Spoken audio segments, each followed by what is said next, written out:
NZ Aerosports, Icarus Canopies, now Gyro. That's right, we've rebranded, and Gyro is our next generation. It honours our founder, as that's the name we knew him by, but Gyro also marks the start of a new chapter. And not to be biased, but it's going to be fucking epic. Long story short, we're more us than ever, so if you're new to the sport, or even a Sky God Ninja Turtle, welcome. I think our valiant leader Lucy, Gyro's daughter, says it best. And we still got that fuck your attitude. Rebrand! Woo! Rebrand woo indeed, Lucy. Anyway, head over to gyro.com for more info and get amongst your legends. I was 19, broke, unemployed, and sold my girlfriend's canopy for drug money. So I thought I better sew her a new one. What a sentence, and what a story. This describes the humble yet outrageous beginnings of NZ Aerosports, the home of Icarus Canopies, in the words of our founder himself. From getting a paratrooper toy from his mom, watching parachutes at the DZ as a 6-year-old, jumping off the wharf with a parachute made from bed sheets, doing his first jump at 16, sewing his first canopy on a borrowed machine at 19, and starting to sell parachutes out of a garage in 1986, Paul Gyro Martin had an undying love for the sky. Our company started with one man with the wildest of spirits and a true blue sky dream, a renegade. In the time that Gyro created and ran the Icarus Canopies brand until he passed away in 2017, he pushed everything he had to its limits. We miss him, and we always will. Gyro is the next generation of NZ Aerosports. It honors our founder, of course, because it was the name we all knew him by, but Gyro the rebrand also marks the start of a new chapter, our next jump. Gyro is the space between sound and silence, art and science, chaos and calm. Gyro is a state of epic tranquility that transcends understanding. That moment, in the door, in free fall, mid-swoop, where nothing but the present exists. A perfect balance of euphoria and thrill. Gyro captures our passion for flying and our commitment to designing break-the-fucking-rules canopies that deliver pilots pure, wild flight.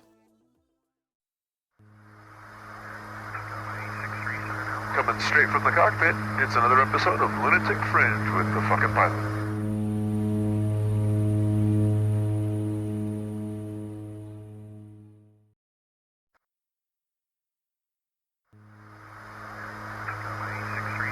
Coming straight from the cockpit, it's another episode of Lunatic Fringe with the fucking pilot.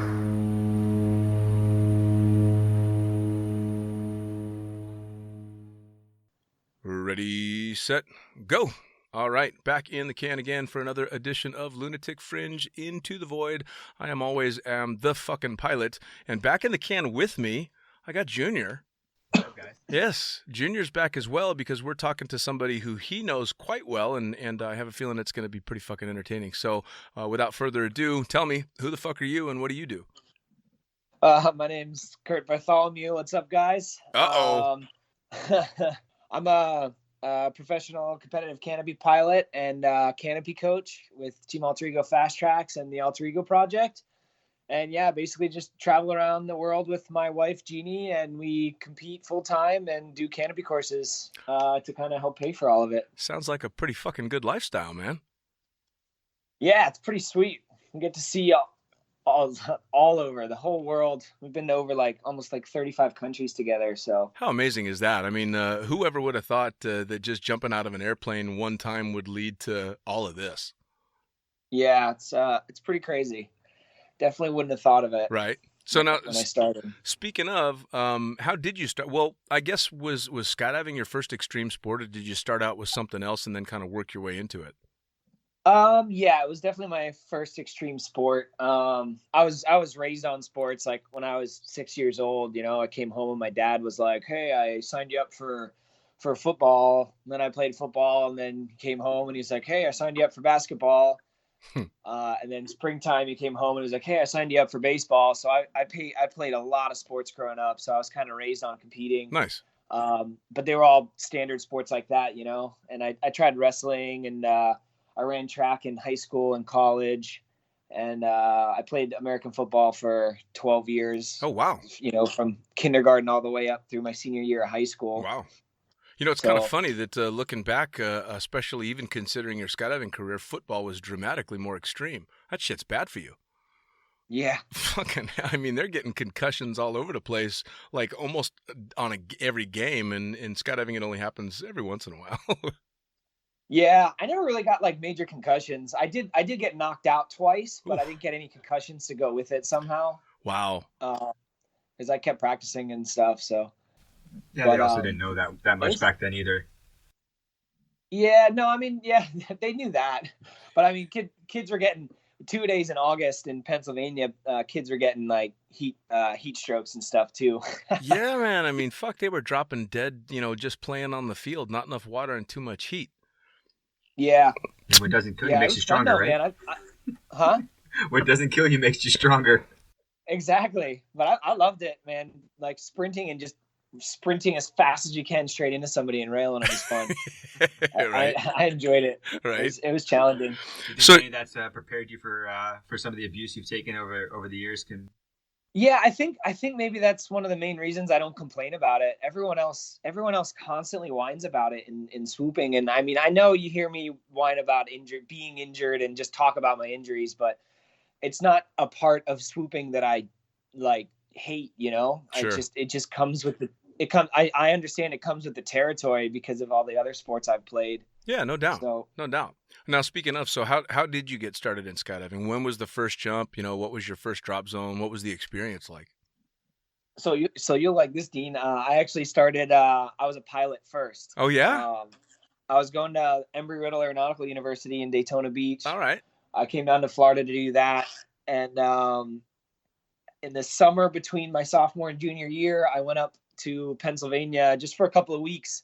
I kind of liked Florida so much that I would just stay down here during the summer when everyone else would go home. But came up just for a couple of weeks to visit my family. And I went to get my tailwheel rating up in Pennsylvania because it's just 10 hours. Sure. So I started flying up there before I came down here anyway. So I called up my instructor, and he didn't do tailwheel, so he suggested somebody else.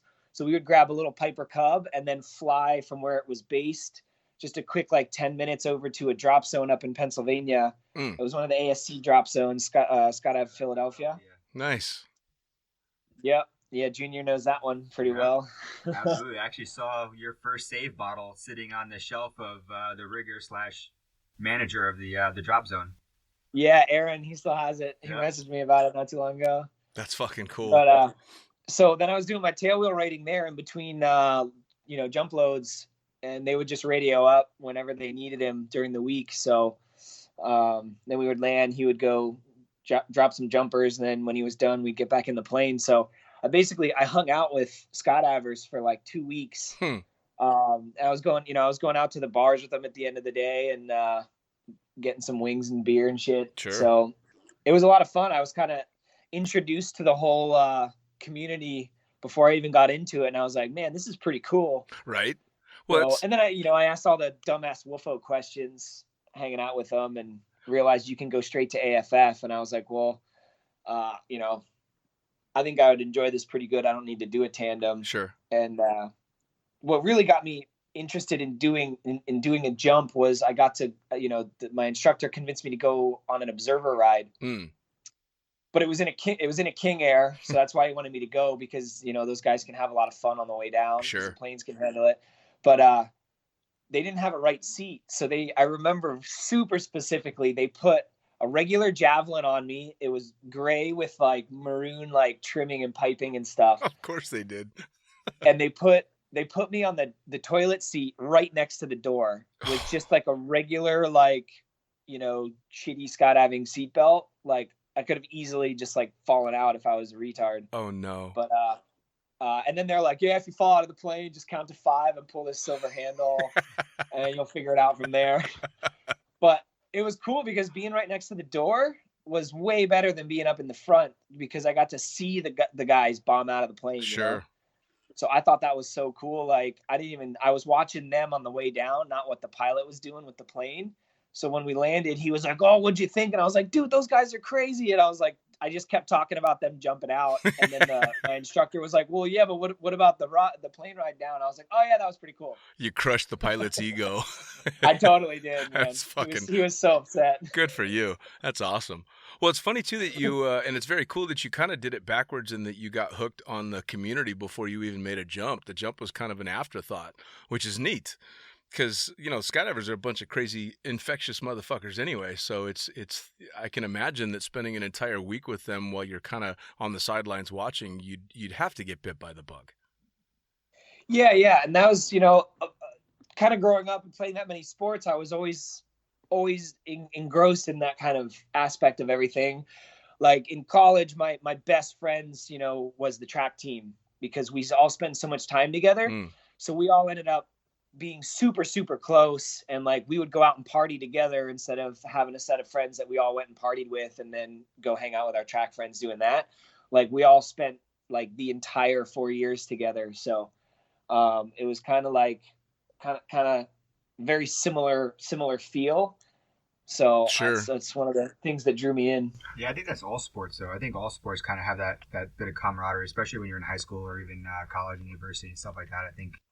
Well, and especially as you push into something that's a little bit more rugged, so football for sure, but then you push into sports that have a little bit more, I suppose, risk to them, and you start to get that band of brothers mentality going on, because you just look over at the guy next to you who's jumping out of an airplane as well going, all right, well, he's got some fucking balls on him as well, and it's a very similar, you know, kind of feel to it all.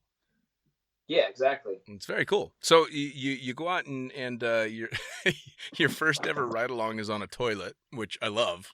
That's fantastic. And you punked out the pilot, so definite style points on that. So the first jump you went straight to AFF? Yeah. Cool. Yeah.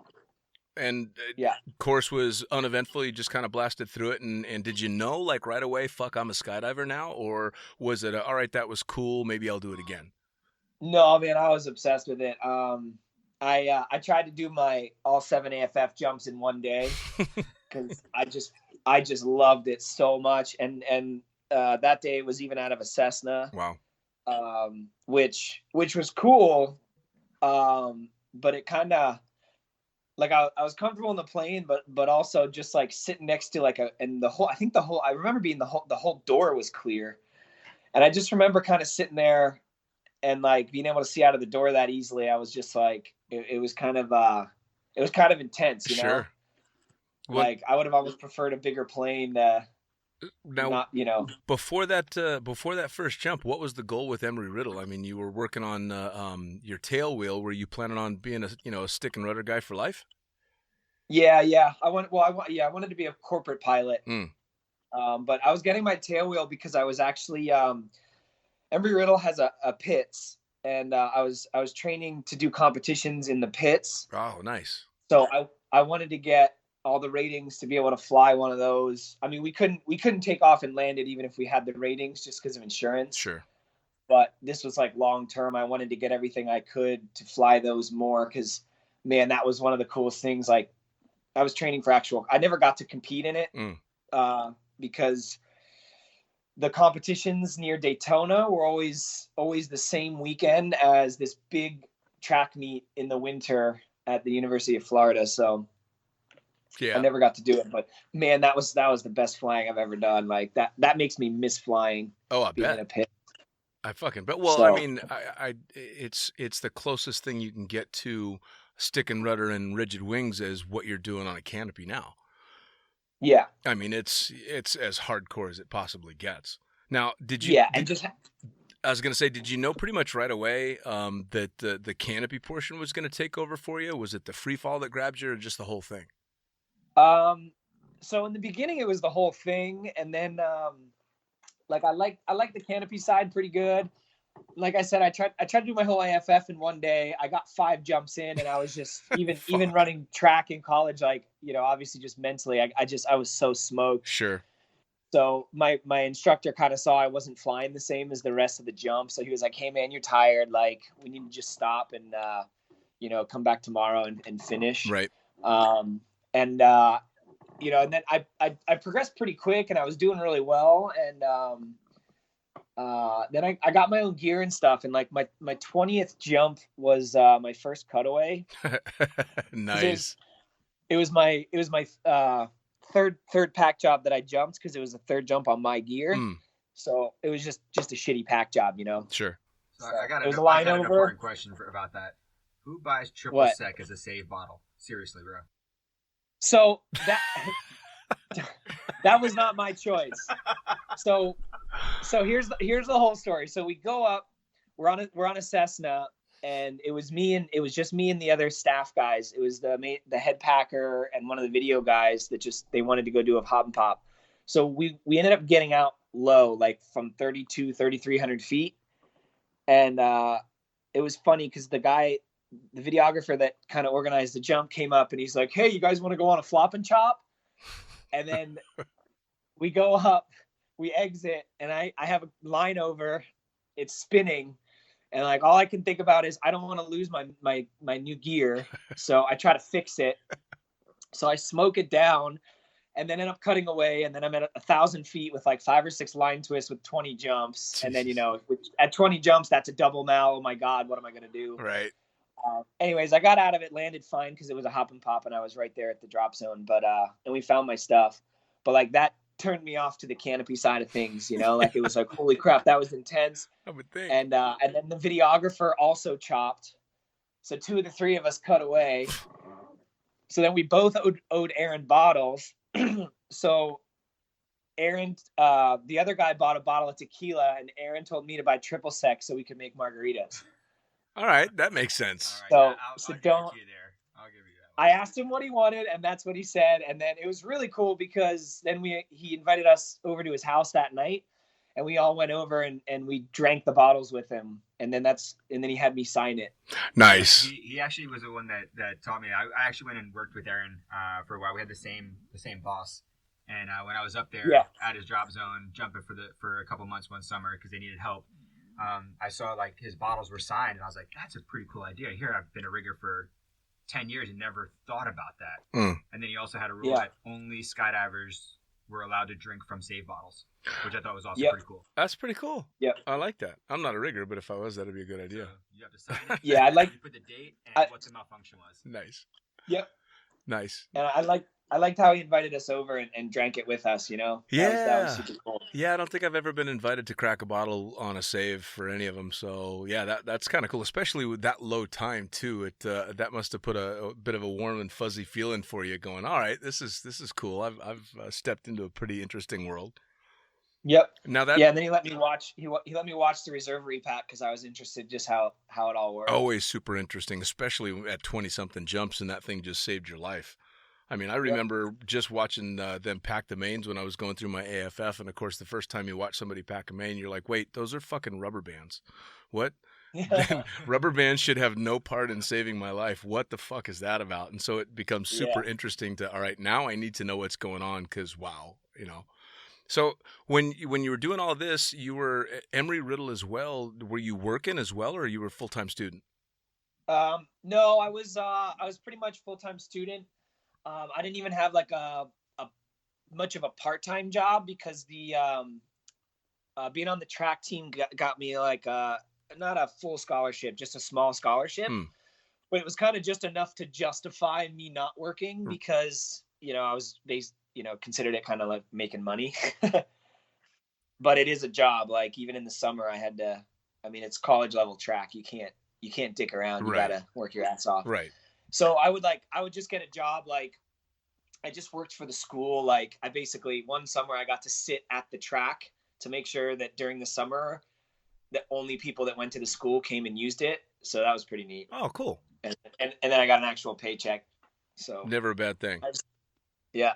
So as I mean, a lot of us skydiving took over in one way or another, and a lot of people that I've talked to left, either higher education or they left quite respectable jobs to, go skydiving for a living. And then there's guys like me that just kind of transitioned from one weird life to another weird life. But for you, was it all right? Shit, I'm in this now. I'm a skydiver. I better find a way to make my way as a skydiver, or were you still thinking, all right, I can do both. I can have the normal world, and I can have this. So originally the plan was to do both. So skydiving kind of ruined flying for me. Plus some shitty flight instructors. I had some great flight instructors, and I don't mean shitty as in they couldn't teach, but they, being a flight instructor as on the career path, you have to do it. There's no way around it. Yeah. So they knew the information, they could relay the information, but they were just kind of dicks about it. And they just, they had to do it, and they just didn't know how to teach like the correct way. So it kind of ruined it for me, like, especially like, the instrument rating. Right. Like my instructor just was terrible at teaching, and like, he knew the information, he could relay it, but just the way that he did everything was just really terrible. And especially when it's something like getting your instrument training done, if you don't have an instructor that you gel with, you're fucked, man. It's a lot of shit to try and retain, and if your instructor doesn't know how to put it in a way that's going to make sense to you, it's almost next to impossible. Yeah, and I mean, he could relay it to the way it made sense, but he didn't really help me learn it. He would just get pissed and kind of bitch, So, oh God. I learned, especially as I came up and then got a lot more flying in. Of course, I was one of the lucky ones that got to skip flight instructing because I went into flying jumpers right away. But most of the instructors that I dealt with had, a couple hundred hours. They were barely out of student status themselves, just trying to get by. And so, all they wanted to do is start their career, and they're just in this never-ending loop of student after student after student. I couldn't even imagine. It's kind of like a skydiving coach. Yeah. Yeah, kind of. Kind of. Yeah, it kind of turned me off to everything. I was literally like a week away from my instrument, and I just canceled all the tests and the practical, and I was just like, screw this, I'm done. Like, I don't care. And I mean, obviously now I kind of regret doing that. I should have just done the damn practical, so I just had it, but whatever. I suppose I can't blame you though. I mean, you're talking about a shitload of money, and if it's something that you're not really passionate about, fucking hell, man, at least scrap it for a while, Yeah. So I still have like 200 hours of flying, and there was some other stuff with my school. Like I just kind of kept getting hosed and with instructors, and they were just pumping me for hours, and they kept telling the school that I needed more practice, and like I was about as good at flying airplanes as I am at skydiving. Like I was good at it. Like I was really good at it. And my nice instructors would tell me, and then the other ones that didn't have enough students that needed the money would just make me repeat stuff. Of course. So I just kind of got burned out really fast. Sure. So I ended up kind of like not quite like changed my major to like kind of flying off campus. My bachelor's is in aeronautics. Okay. And then I have airport management and air traffic control minors. Oh, wow. And a minor in air traffic control is just as good as a major to the FAA. Wow. And, if you have a degree in that, it's a big deal to them. So then I was going to go down the air traffic control route because I had a lot of friends doing that.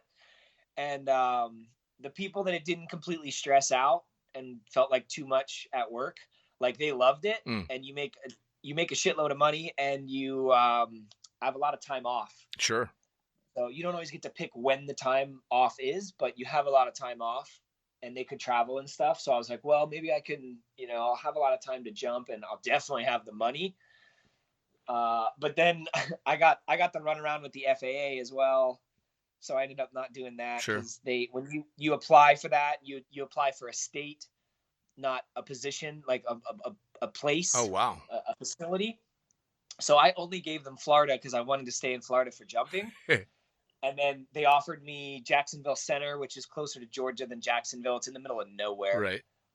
And I was really kind of hoping to get Orlando. I mean, you didn't want to go out and jump with Pac and Kathy on the border of Georgia? Yeah.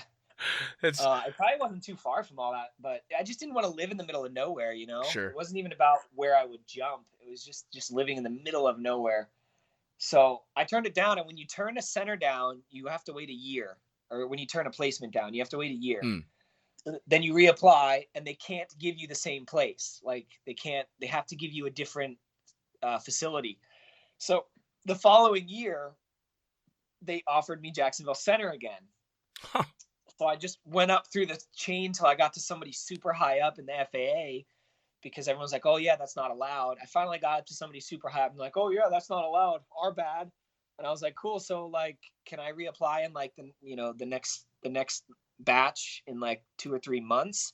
And they were like, no, you got to wait a year. I'm like, well, but you guys broke the rules. So how come you just took a year off my career? Right. Because of a mistake? And they're like, yeah, there's nothing we can do. Sorry. And they hung up. I'm like, fucking government agencies, man. So at the same time, I had like started working as a videographer because I couldn't get a job anywhere else Right. because I had a bachelor's degree and they knew I would just piss off as soon as I got a real job. Right. So I was going to these group interviews at like PacSun at the mall with these like 14-year-old kids, and they would get the job and I wouldn't. Oh no. It was like soul crushing, dude. It had to be. And then so then I didn't want to work in skydiving. Like I didn't want to do that because everybody I was around was burnout, had no money, never fun jumped. And like, I was like, I don't want to do that, man. I want to have fun and I want to go charge. And, I kind of started I was really good at free flying in the beginning. Like that, I was like kind of naturally talented at, but I sucked balls at flying canopies. Like I was terrible. That's about the time I met you. Huh? I said that was about the time that we met. Yeah. I was super sketchy doing dumb, I was charging hard trying to learn how to swoop. I was just bad at it, right? So, and I was on like Crossfire 2s, which you have to roll out dirty low, and like I knew how to get the power band because the guys that were teaching me, I knew where the power was in swooping, but I had no idea what to do with it. So it was like I looked really sketchy. Like I was somewhat in control, but it just looked pretty crazy. But dude, to this day, if it's anything other than the modern canopies that you guys are jumping now, where the swoops are starting about where I'm flying fucking jump run, it makes me nervous as hell. Yeah. If I see somebody on an old stiletto now, it freaks me out. I can't watch. Yep. I have to turn away. I'm like, no, that's fucking way too low. Yep. Yeah. So like. But yeah, so I started working as a videographer, which is great because I could still mess around, and because I was like 146-7 pounds, so I was kind of light, so I could free fly with the tandems, and I learned to do it just by like taking docks and then flipping on my head and like carving and doing stuff, and then eventually I could carve on my head and do all this crazy free flying without camera wings, because I didn't like camera wings because they messed with my swoop afterwards. So I got to at least get paid to learn how to swoop. And then I was still waiting for the whole air traffic thing. And then, that just kind of got ridiculous and whatever. So you were one of those camera flyers where the last part of the equation is shooting the actual video. Well, okay. And that being said, like I was also really good at that. Because if obviously you've kind of seen the way I was raised and stuff. If I do anything, if I decide that's what I'm going to do, I fucking get good at it. Yeah, absolutely. Like you don't, growing up, I was taught like, you don't half-ass shit. Sure. If you half-ass shit, go sit in the corner. Like, don't even do it. You're right. You know what I mean? Like, why would you bother doing something and not actually putting effort into it? Like, that's just a waste of time. So, I got really, like, I would free fly and stuff, but I would make sure I got really good shots. And, if I was trying something new, I would go do a spec where it was an unpaid video and I just got a free slot to try to sell it. Now, looking back at how you were raised coming up through sports and all that, and with football and everything, and always trying to do stuff the best that you could, as this is all happening and you're making this big transition, now you're shooting videos and doing the swoop and stuff, what do mom and dad think of this? They weren't super stoked. I mean, they liked the skydiving. Like I went home to them and I was just like, hey, I'm like, can you guys sit down? I want to talk to you about something. And I was like, hey, I wanna learn how to skydive. And they looked at each other and then they looked at me and they're like, yeah, okay. And I was like, wait, what? Like, what do you mean? Like I was expecting this big argument, like, this thing, and they were like, no, we were kind of wondering what took so long. Wow, nice. They knew I was gonna do it because of the flying and the aerobatics and stuff, and they were just kind of like, obviously they had prepared themselves. Sure. So they liked the fact that I was doing it. Like, they didn't think skydiving was like super dangerous or anything, Mm. but they knew it was coming, but like they did not want me to do it for a living, you know? Right. I ended up spending like 30 grand of my student loans on skydiving as well.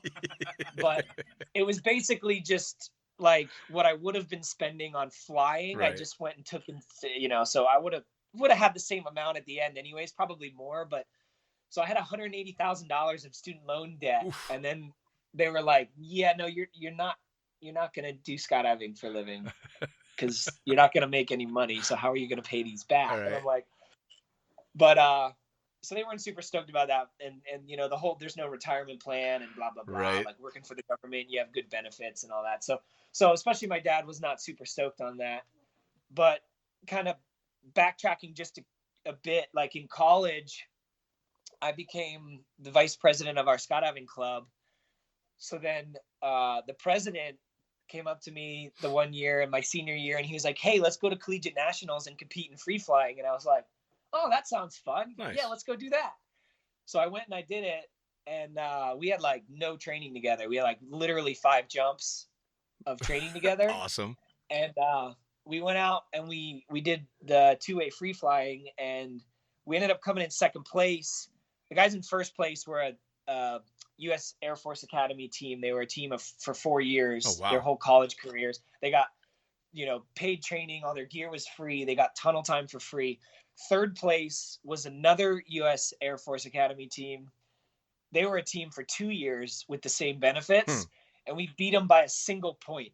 Oof, that hurts. And it was crazy because I was sitting there watching the live timing and the live scoring, and literally, I think we got scored after them, and I flew up and took a hand to foot dock and a sit fly, and as soon as I grabbed it, the screen froze for that, you know, for the times up on the last jump. Right. And I was like, holy fuck, did we just get second place? Like we didn't tie, we got second. And then it was cool because then I was like, holy shit, I didn't realize you could compete skydiving. Right. Like this is nuts, right?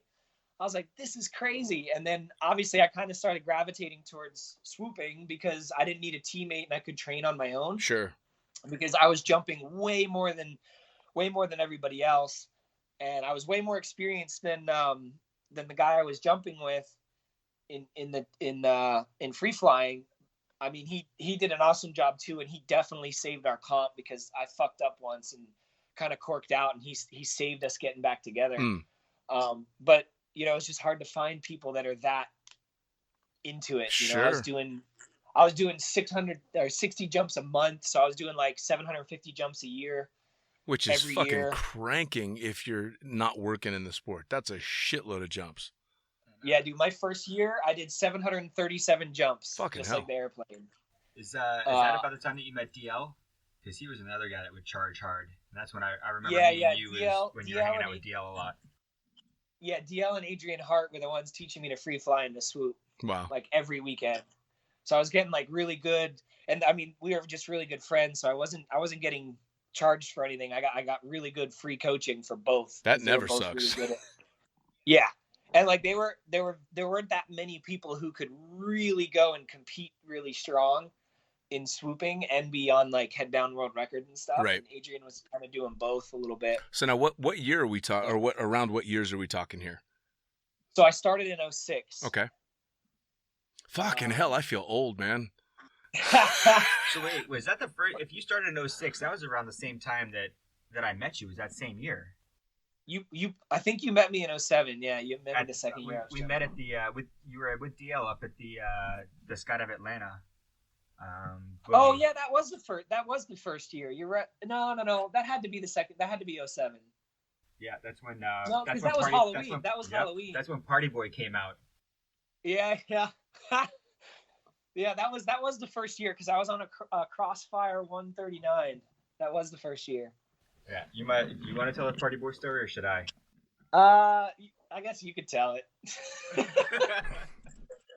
So here comes baby Curt as a skydiver. You know, he's only been jumping for the first year or so, and he shows up to this boogie, and it's a Halloween party at Skydive Atlanta. Skydive Atlanta was known for its Halloween parties. He used to always bring out like a cool amusement park ride to do like either the Gravitron or the teacups or something like that. everybody would get dressed up, and I got introduced to him through our buddy DL, and here we are, we're hanging out and everything else like this, and next thing I know, a boombox gets turned on and Party Boy comes out. If you remember Party Boy from the Jackass days. Curt rips off his tearaways and he starts dancing to the music, and Party Boy was born. Awesome. That's Fuck yeah. I had the full getup, man. The tearaway pants, the thong underneath. It was awesome. That's fantastic. So very few people have known Curt about that long. So every once in a while, I'll just, what's up, Party Boy? How's it going, man? Awesome. Yeah. And You'll see a couple people that know me from back then every now and then just throw that on a post, and no one knows what the hell they're talking about. That's fucking cool. That's the nice thing about skydiving, though. It's like you don't see each other for a long period of time, especially with swooping.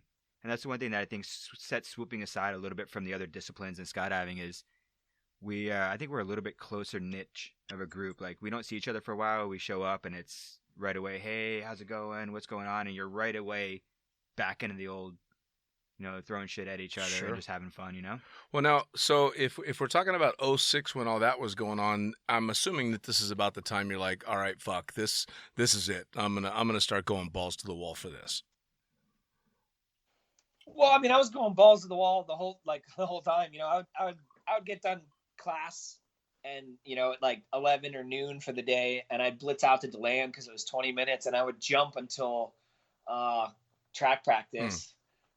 One time I even did too many jumps, and I was pretty late, and I had to bullshit and tell my track coach I got in a car accident on the way over. It was just, don't worry, it was just a small fender bender, not even any damage to the car. Well, when did you win your first FLCPA? Was it 07 or 08? It was 09 was my first year competing. 09, okay. That's really fucking quick to go, not just from from beginning skydiver to like standing on the podium. That's a pretty quick transition. Yeah, and so I wanted to even do some comps my senior year of college too, but it was the same thing. Like, I just kept running into track meets during the comps and stuff, so I graduated college, and there wasn't really any of the smaller meets that I could go to. It was just kind of the bigger meets, so I waited till the next FLCPA season, and I went to the first one I could go to because I was really excited for it, and kind of worked out because I was on like a Neos my senior year, so it was like it's half cross brace, and like it was kind of a weird canopy. It didn't fly the best, but the next year I was on my first velo, so it worked out. That was kind of. No, go ahead. It kind of sucked because my first comp was going to be my home drop zone in Clewiston, where I was working.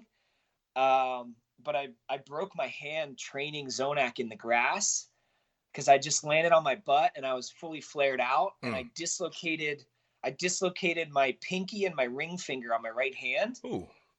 And the knuckles were like the knuckles were like stacked on top of my middle finger knuckle. Oh fuck. And I freaked out, and I'm like, I can't handle my body parts being in weird places and weird angles. Like, I can't do it. Right. Like, it freaks me out, man. Like, oh yeah. This is coming from somebody that has this happen a few times. Dude, shit needs to be where it belongs. Right. Like, yeah. I'm not gonna let it stay there. Right. So I grab it, and I'm like, I have a pretty solid understanding of how joints all work and stuff from all the injuries I've had in the past. And I grab them and I put them back in, and then I'm like, oh crap, that worked, sweet. So then I remembered, shit, we have two doctors here on the drop zone jumping. So I went over and showed them, and they were like, yeah, that's definitely, you broke your hand too. So I went and got x-rays, and they're like, oh sweet, well, you actually set the bone perfect too without realizing it. So just, you don't even need a cast, just chill and, be careful with it. Right. Yeah. Right. Yeah, no. So then a couple of months, a couple of weeks later, I had an opening, and I was using full RDSs for all my jumps at terminal. So I kind of had a shaky opening on my velo, and my hand hit my still cam on my DSLR really hard and just broke it, like really bad. Oof. So then for the first comp that I was supposed to do at my home drop zone, I'm in a cast, And I walk up, it was funny, I walked up to Albert, and I was like, hey man, I really wanted to do this comp. It was supposed to be my first comp. It was at my home drop zone. I was really stoked, but I can't because of my cast. And like everyone saw me still jumping because my toggle fit over my cast. Of course. And I figured out I could pull with my pointer finger and my thumb. So I could, and I was still swooping. I was just doing harness turns and then putting my pointer finger and my middle finger up in my lines above my rear riser. So I could still use my rears because I seen pictures of JC Colclazier flying like that. So I was still swooping, but I'm like, I don't want to do the comp with a cast. That's kind of stupid. Right. And I'm like, Albert, don't worry, I'm gonna be at the next one. And Albert's like, yeah, whatever, and just like walks off. This like, I'm never gonna see this idiot again. This is Birchtold? Yeah. I fucking love him. Yeah, he's just like, yeah, whatever. Everyone says that shit, dude. Like, right. especially staff at the drop zones we're at. Sure. I'm never gonna see this dumbass kid again. So then I healed, cast came off, went to the next comp, did that comp, came home. I can't remember if it was after that one or the second comp I ever did. I broke my hand again. Oof. Because just, it was healed, but it was still weak. Sure.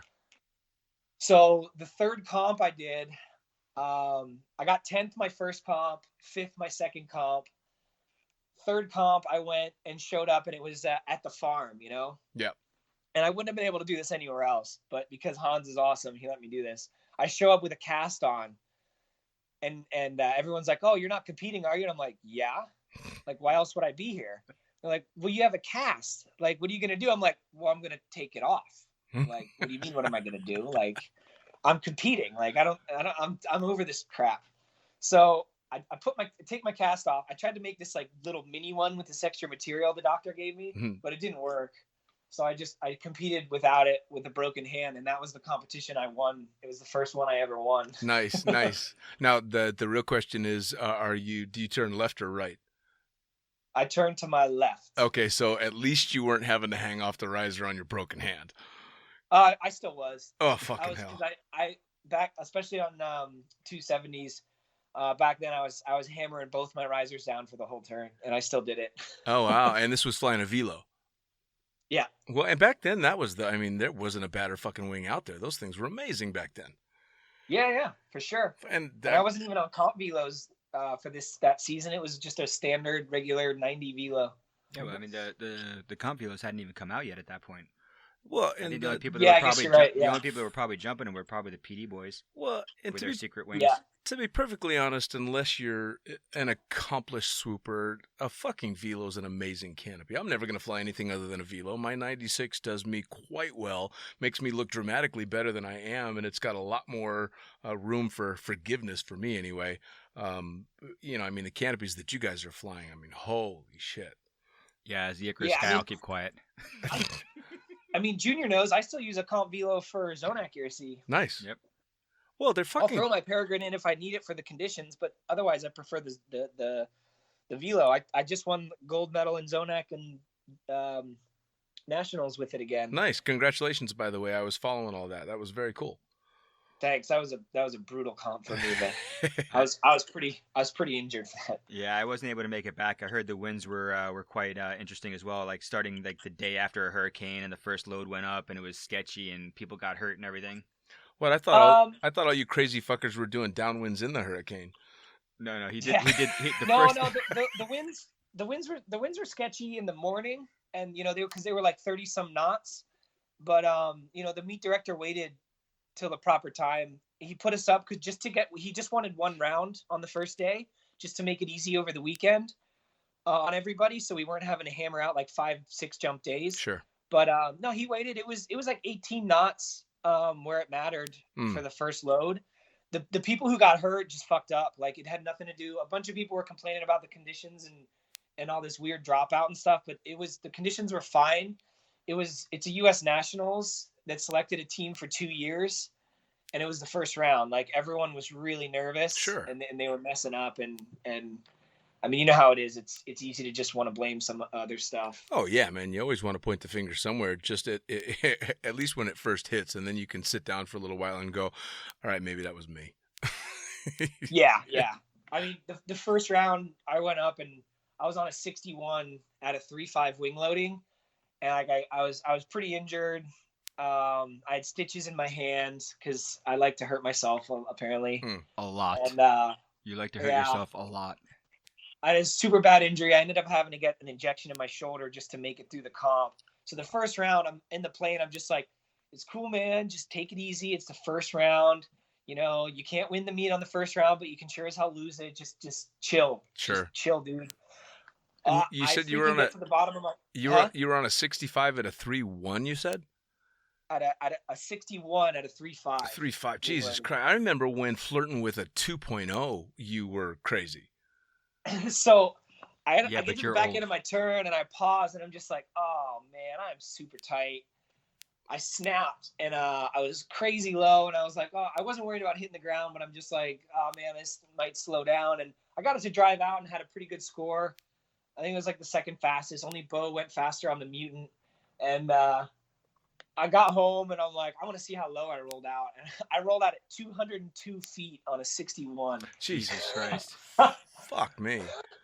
That's a new best for me. The lowest I've ever rolled out before was 191 feet on a 71. But that's pretty goddamn. And a 71 will recover a lot better than a 61. Oh yeah. Now, yeah. Now, what do you think? Since you brought it up, what do you think of the Mutant coming into competition now? I don't know.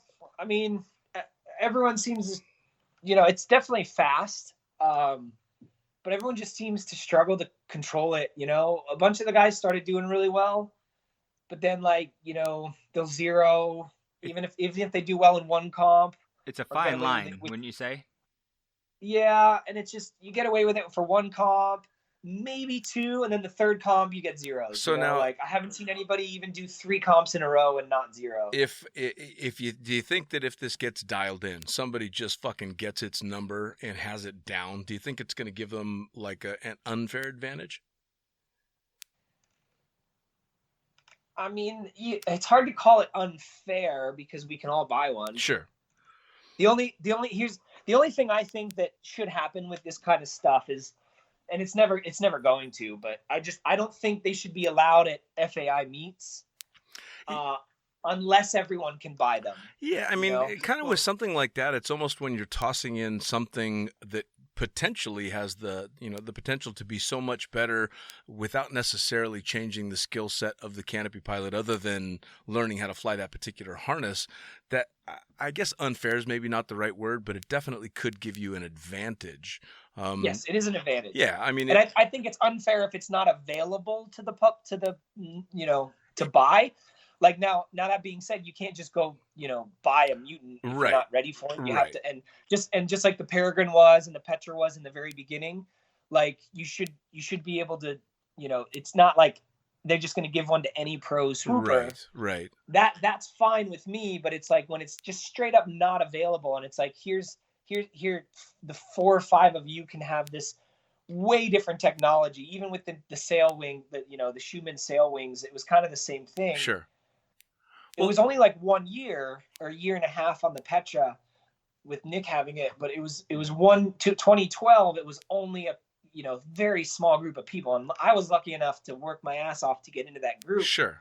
But I was fighting, tooth and nail to get in that group. It was a huge difference between the two wings. Like you'd look at the competitions in that year, and you had the people that were on the all-sail wings, on the Petras and the Peregrines, or I think at that point they weren't even the Peregrine yet. They were the XP or something like that, and it was a remarkable difference between that and the conventional wings that we're used to, the JVXs, the Comp Velos and that stuff. Well, I mean, it's almost, at least in the way that I see it as an outsider from the swooping community, it's almost like a swooper's version of performance enhancing drug.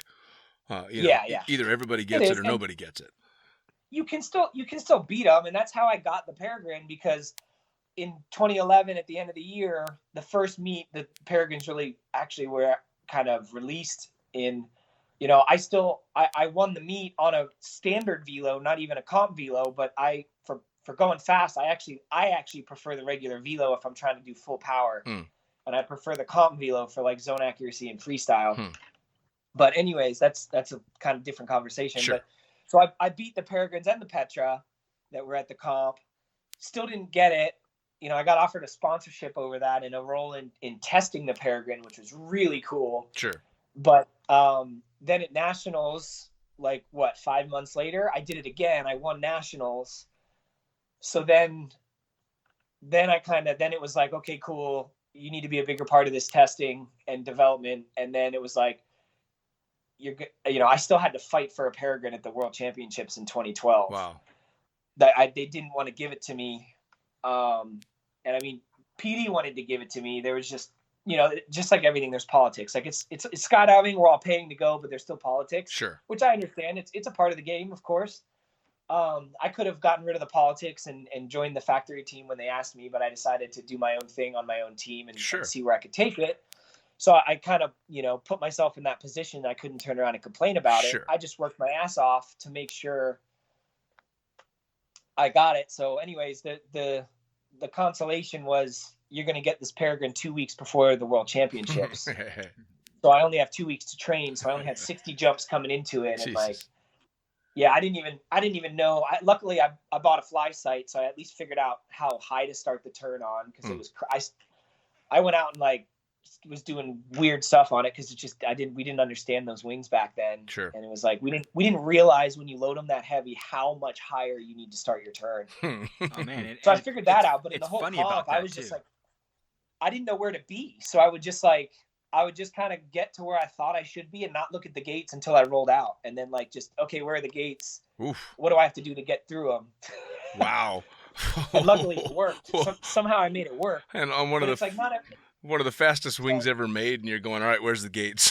Fuck. Yeah. But the thing is that everybody was having those issues in the beginning with it. Like we watched some of the guys from the PD factory team who have been flying that wing and testing that wing a little bit longer than even Curt had it, and you'd see them, they'd come in and they'd dig on it, and there was nothing to dig on, and they would go crashing. Oof. Yeah. Oh, the rears were so heavy and they were so powerful that people had really long rear risers and they were slipping on the rears because you had to pull so hard and they weren't used to it. And they'd slip and hit the water. Gee, well, and I'll tell you what, I mean, again, just from an observer and a fan of it all, the wipeouts, the fucking chows that went along with stilettos and then up to the game with velocity. Fucking hell, man. When you guys eat shit on these canopies, it is nothing shy of epic. Life or death. Yeah. Life or death. No, it really is. I mean, you gotta learn how to crash. I mean, it's like skateboarding, like I have a very specific body position the entire time I fly because I'm literally ready to hit the water even on a good swoop because you just never know. I have a video from massive dropout at a drop zone near trees where I came in on a 3.5 second recovery arc and just hit the water because the last 15 feet I just sunk, Sure. And it was a comp round, so I didn't go to toggles because I was trying to save it. You just never know when you're going to hit. So, and I do a crashing seminar sometimes when I'm coaching, when I have time or during weather and stuff, because, you got to learn how to even just slide in your landings. You got to learn how to land from distance runs. Because if you do a distance run right, it looks like it hurts, but it doesn't. Sure. You can do 50 in 5 days and you won't feel anything because you're landing properly. Right. Yeah, I do the same thing, but all it takes is one bad one and you're hurting for a week, 2 weeks. Exactly. Well, see, and that's exactly. And again, it's funny to listen to this from somebody that's a mediocre swooper at best, because I've never had to think, "Fuck, how am I going to slide this landing out?" Because I'm never going that fast at the end of my swoop. Yeah, but you don't even have to be going that fast. We'll teach if we can. I'll even teach the sliding in part to people that aren't swooping that have 30 jumps, because if they ever screw up and land downwind, sure. People don't know how to do it and they'll stick their feet down. And especially in Florida with how sandy the soil is and soft and catchy, you snap your ankles. I've seen so many broken ankles that you just watch and you're just like, dude, that was such an unnecessary dumb injury. Sure. And now you're out for 3 months. Yeah, absolutely. Well, wasn't it you, Micah, and Shane that decided in the 2009 U.S. Nationals in Spaceland that you guys were going to go downwind in winds that we had pretty much stopped jumping in? Yeah, and was it me and Shane? We were doing 2 ways or something. I think it was me and Shane. You and Shane, or you and Micah, but the three of you guys decided to go downwind in the pond, and the rest of us are sitting on the ground. And I'm sitting there with with like JC and Bobo and those guys, and we're just looking at you guys and we're just shaking our heads. We're like, look at these freaking kids, man. They're gonna kill themselves. Well, dude, I would rip 30-mile-an-hour downwinders in Clewiston in the winter because it would always get windy there. But it's there's no turbulence because it's just sugarcane as far as you can see. Yeah, it was definitely epic. We enjoyed the show for sure. Oh, what were the old jokes when winds would get like that? Was the D license hold because the only people that wanted to get on the plane were the people with the A and B licenses? Yeah, it's like fuck you, I'm not getting on that plane. We did like a normal run, like everybody else goes into the wind. And then these three retards, and I love all three of them, decide to rip one downwind, and I'm like, fuck, here we go. Man, oh man, oh man. That was the same crew that decided to start Alter Ego as well. Nice. That was the idea. It was me, Shane, Micah, and Warren Cleary. Nice. We tried to get on the expansion project for the factory team, around that year, the beginning of, when was that? The end of 2008, I think it was. Yeah, 2008, 2009. And none of us made it. And so then we were like, the first year we were competing, we were like, well, if we can't be on their team, let's just start our own team, and especially Micah, he was the spark for it because that's how that guy was. Oh yeah. I mean, nothing was too daunting of a task for that guy. No, hell no. He's just like, well, why can't we do that? That's stupid to think we can't do it. So let's go do it. Well, and that being said, we're talking about a guy who, as we speak, is in fucking outer space. So yeah, exactly. Anything that guy set his mind to was gonna goddamn happen. No, but it was so awesome and empowering to have a friend like that, because when he would say that, you would be like, you know what, you're right. Why am I thinking like that? Yep. Like, why am I thinking the opposite? Like, that's a stupid way to think. Yeah. Oh yeah. No. It is. I completely it's like, agree. even if you completely fail, like, at least go try. Yeah, absolutely. That was my introduction to Micah Couch, was watching that. That's awesome. And I walked up to him, I was like, man, that was really fucking stupid, but nice job. Yeah. Hey, dude, come on. He got me a job in DeLand in like 2009, and I moved up there because I had started the team in South Florida, and Micah wasn't on it in the first couple of months, just because with the separation, it was hard to get him to actually like do anything, just to commit to it, and I mean there wasn't really much he could do. And so anyways, he got me a job, so I moved up there. And so then I almost got fired within the first 2 weeks because of all the dumb crap me and him started doing. It was like, we were just doing retarded 2-ways, ripping through the hangars. And then like we would do opposing 2-ways and land in the P's and stand it up right next to each other. And like the manager just lost his shit. Yeah, I can imagine. Like I would typically be the one to go downwind, but then I would still stomp it out and stand it up in the pea gravel. And then I would get in trouble because I was going downwind. And Micah did a right turn and I did a left. So we started doing these other 2-ways where our base legs were flying at each other. Oh, and we'd flare still in front of each other, cross over on fronts. And he would do a right turn and I would do a left turn. So we'd come back at each other. And it was my job not to hit him.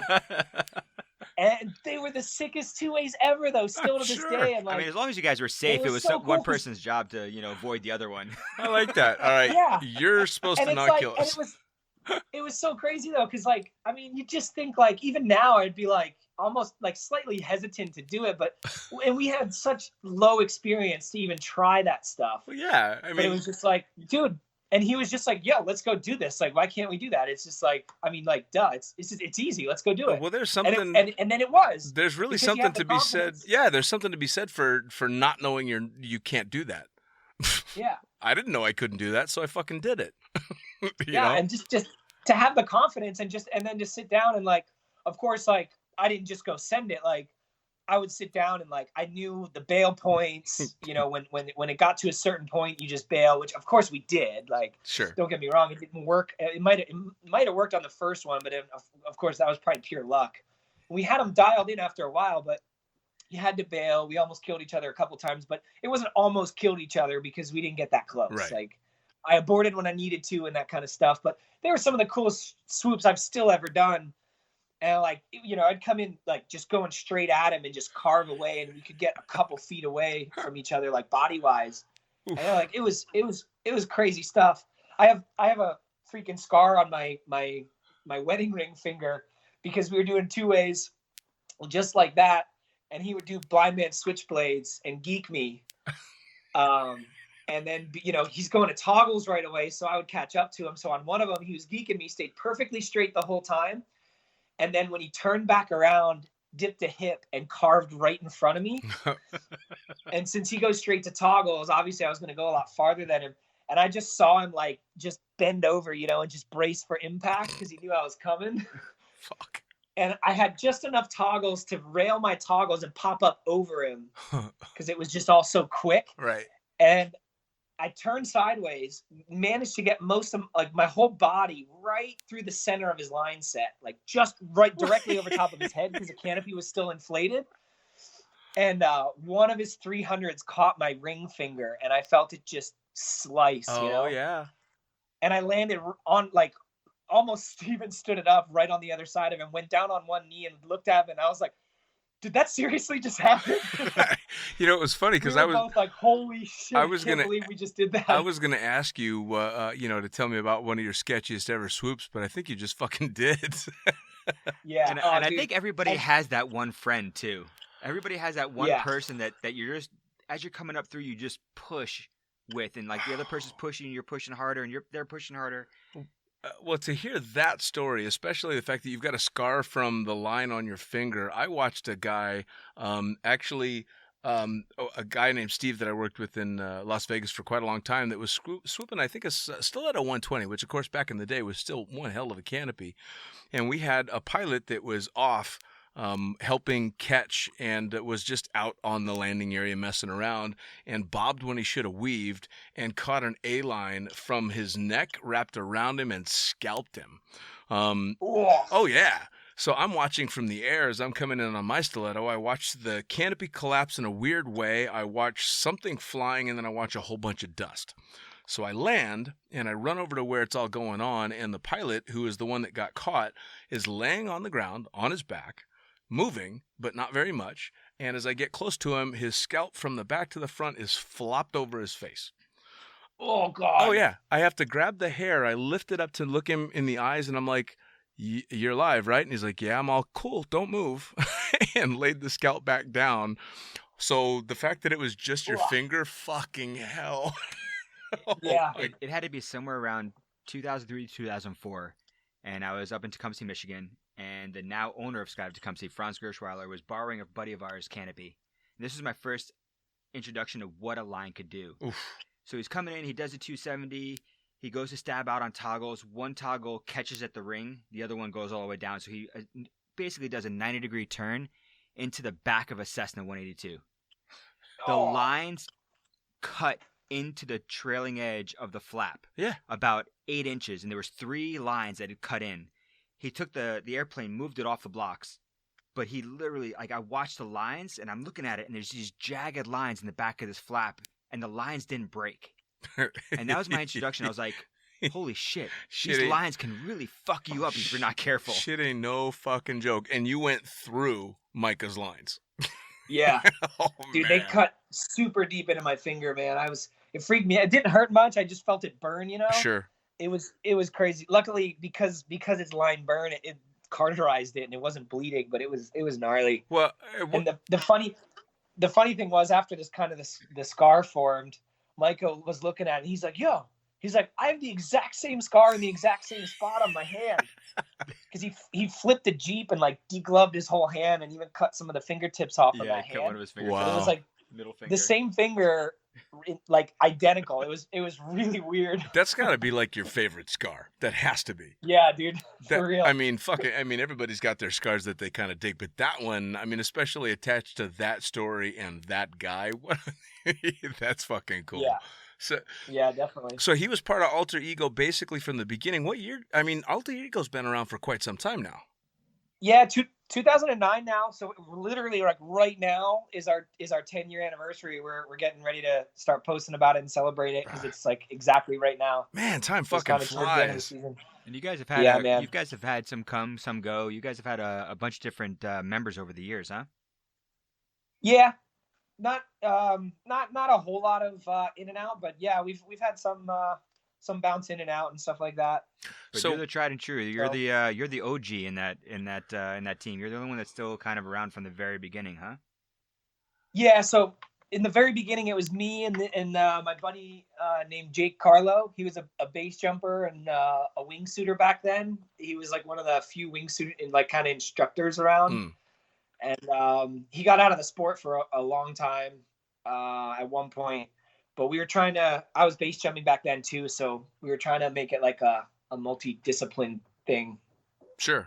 But yeah, then when I moved up here, it was literally like we started it like this time of the year at 09. And then I moved up in the beginning of 2010, I guess it was. Nice. To DeLand. And that's when Jeannie and Micah got on the team right away. So it was me, Jeannie, Micah, and Jake. Now, when did the alter, or I should say, how did the alter ego come about? Why that name? So it's kind of I guess a little bit funny. It's random. So we were trying to think of a cool name. Originally, like we had this idea that we were going to call the team Vertical Horizon, which was kind of lame. But, because you're swooping, you dive at the ground, blah, blah, blah. But I was like, I want a better name. That's kind of stupid. So we were trying to think. And then me and Jake were talking to the Hard Rock hotels and stuff down there. They were going to sponsor us, buy us canopies. We had these cool stunts that we were planning on doing, like jumping off their hotels in Miami and me swooping the shit out of the buildings and stuff and whatever. But as that was kind of going, this energy drink company based out of, I think, Miami as well, is called Ego Energy. And they were like, yeah, we want to sponsor you guys and give you money and stuff. We're like, sweet.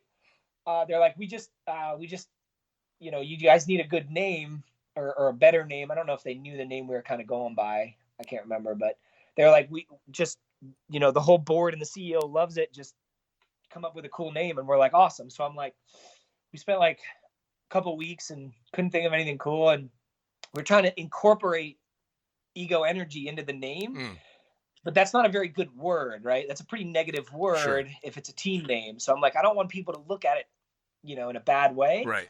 So then eventually I came up with alter ego, and I'm like, oh, that's perfect. Cause most skydivers, their alter ego is their skydiving life on the weekend. Sure. It's like night and day. Or And their that'll drunk work name. great for coaching.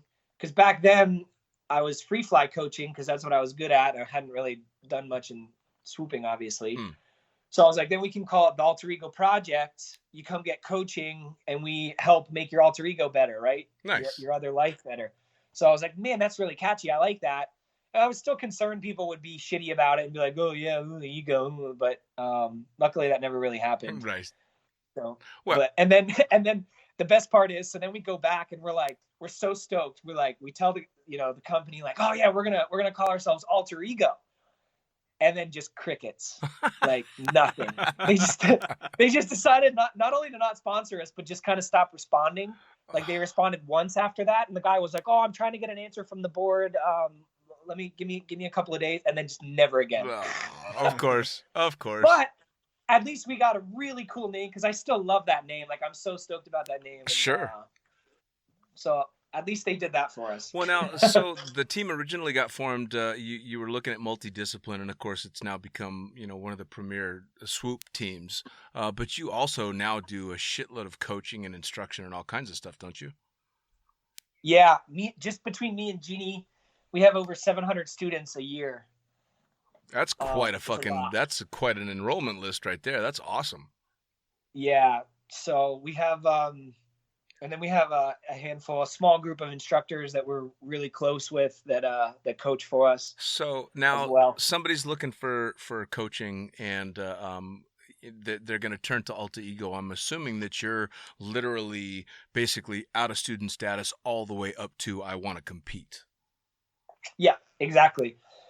We have like four basic courses that have nothing to do with swooping. Plus then after that, air-to-air coaching that has nothing to do with swooping. And then all the way up to, hardcore competitive coaching. We coach XRW, team swoops, flocking. Sure. Basically freestyle, anything with a parachute, we coach it. We have courses for. I used to run a lot of camera courses as well for different stuff. I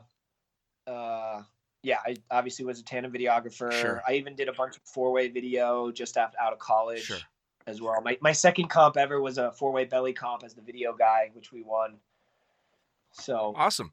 Well, and being able to pass on that knowledge is a big thing too, but especially if you are, gauged towards keeping people safe and then giving them the correct way to work their way out.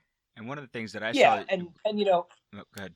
Sorry, go ahead. No, I was going to say one of the things that I saw that you guys were doing was, as a tandem examiner, I saw you guys doing some tandem stuff, and that's something that I've been doing a little bit along the way as well, because a lot of tandem instructors come up through and they start becoming tandem instructors at 500 jumps, and they don't really know a whole lot about how to fly a tandem wing and how to properly fly it. It's completely different flying a tandem than it is anything else. And I saw you guys had started offering that, and my hats came off to you guys, because that was something that I've done here.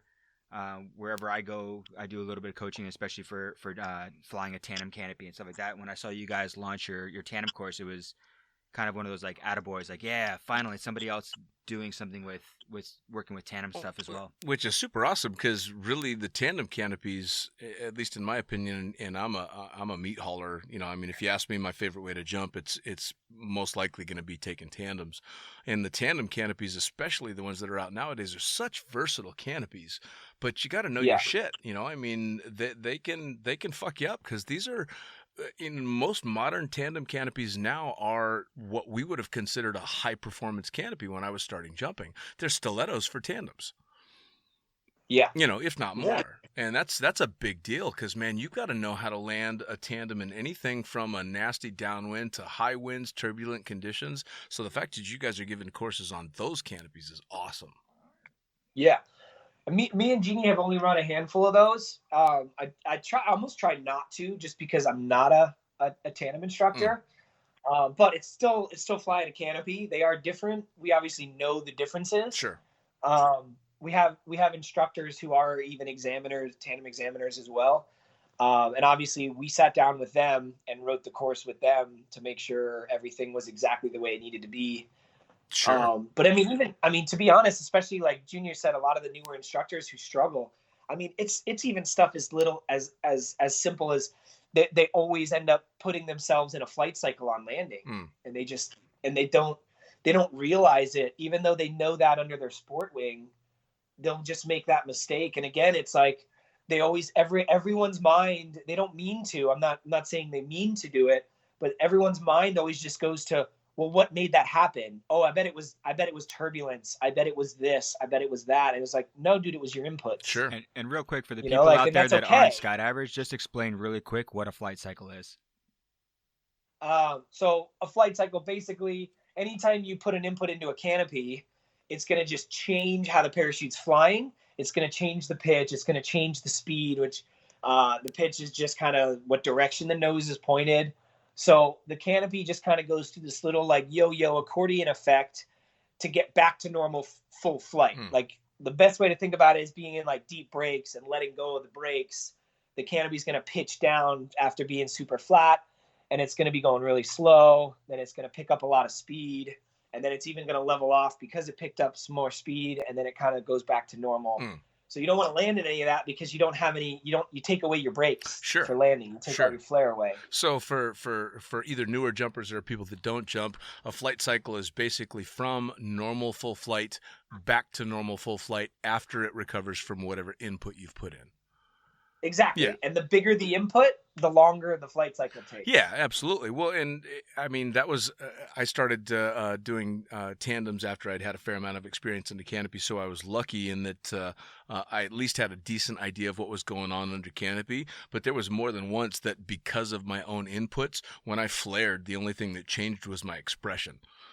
Not a nice fucking feeling, when you stab the flare and nothing happens. It's horrifying. And I actually have a couple good videos of stuff exactly like that I use in all my tandem courses to show to the candidates what can happen and what a flight cycle is and how they can do the small slow input and how it can affect and change their flight cycle.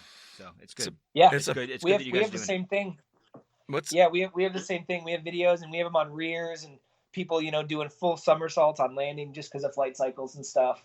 Oh, yeah. Well, shit. I learned, unfortunately, what a flight cycle was in a negative way very, very low in the sport, because I think I had maybe I want to say less than 30 jumps at the time, and I was jumping. I learned in Las Vegas, and we drive down to Paris Valley was the only big drop zone, turbine drop zone, and we drove all the way down there with the instructors that had taught myself and a couple other people how to jump.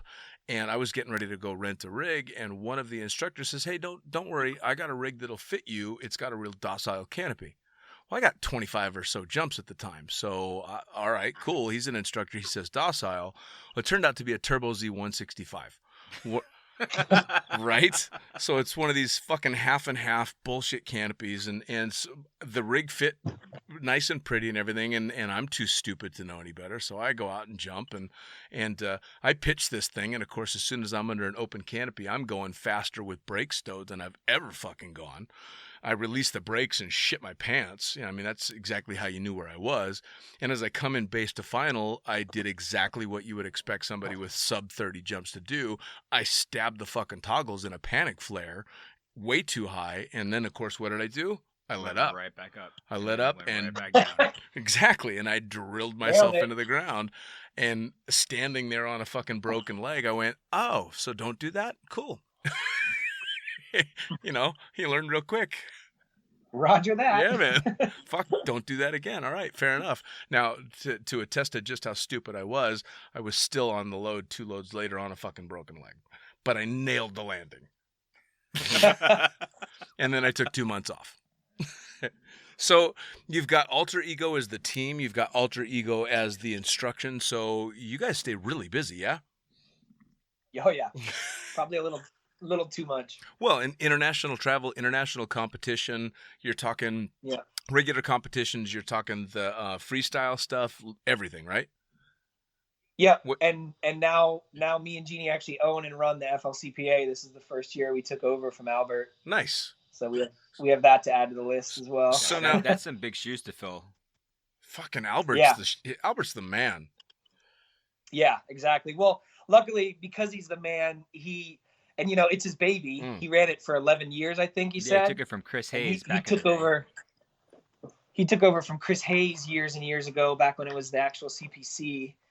And so obviously he didn't want his baby to fail, so he trained the living crap out of me. Nice. So it was a fairly smooth transition. Obviously we made some mistakes this year, but they were all, just small and just goofy, Sure. Now, speaking in strictly in competition, because there's so many different disciplines now to swooping, and again, for lower time jumpers that think a swoop is a swoop, there's so many different facets to it. What's your personal favorite? What do you like the best? That's a hard one, man. I get asked that all the time. I think it's kind of like, I don't know. I love it all, dude. Don't lie. Like, it's hard. Like, it's hard because it's like obviously, like that's usually my answer is it's split between Zonac and freestyle, but like that's for competition. It's normally the question's based around competition. My actual absolute favorite is doing 2-ways and doing team landings, being the follower.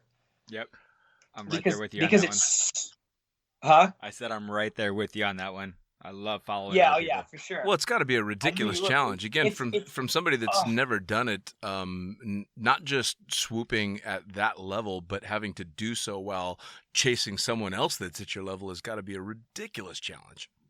Dude, it's crazy, especially with these new wings with how efficient they are. Like, on Velos, it was easier because even with slightly different sizes and wing loadings, like they all kind of perform similar.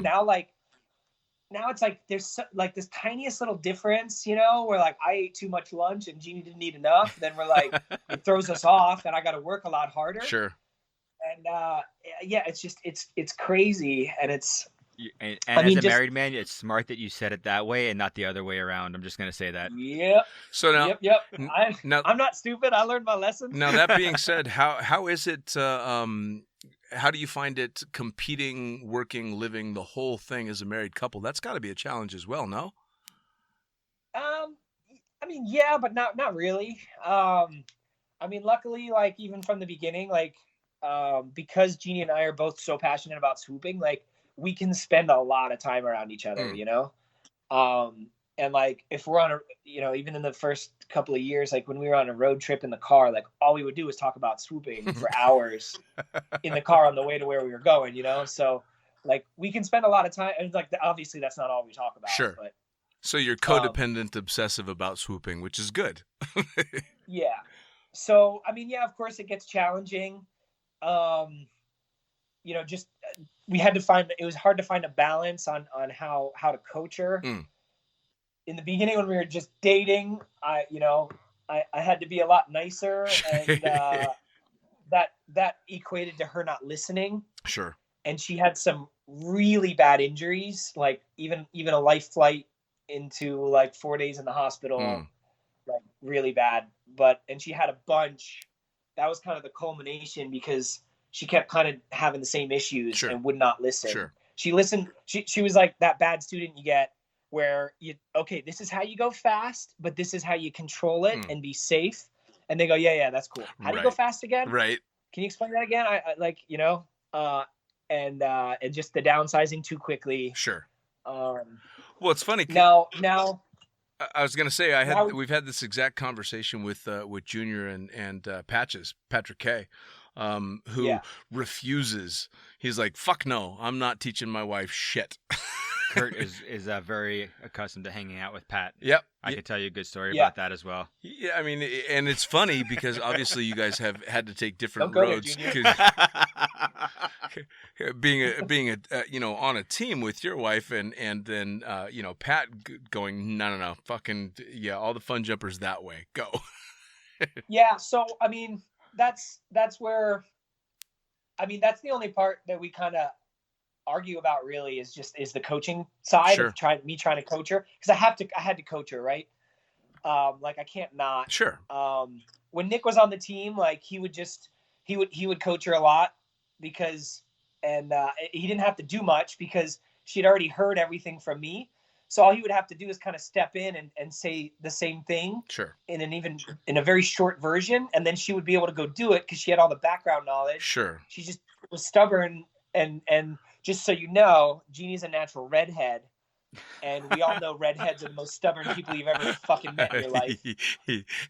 Well, and I mean, in her defense or in anybody's defense that has been coached by a significant other, it's really tough to take instruction from somebody that's seen your O-face.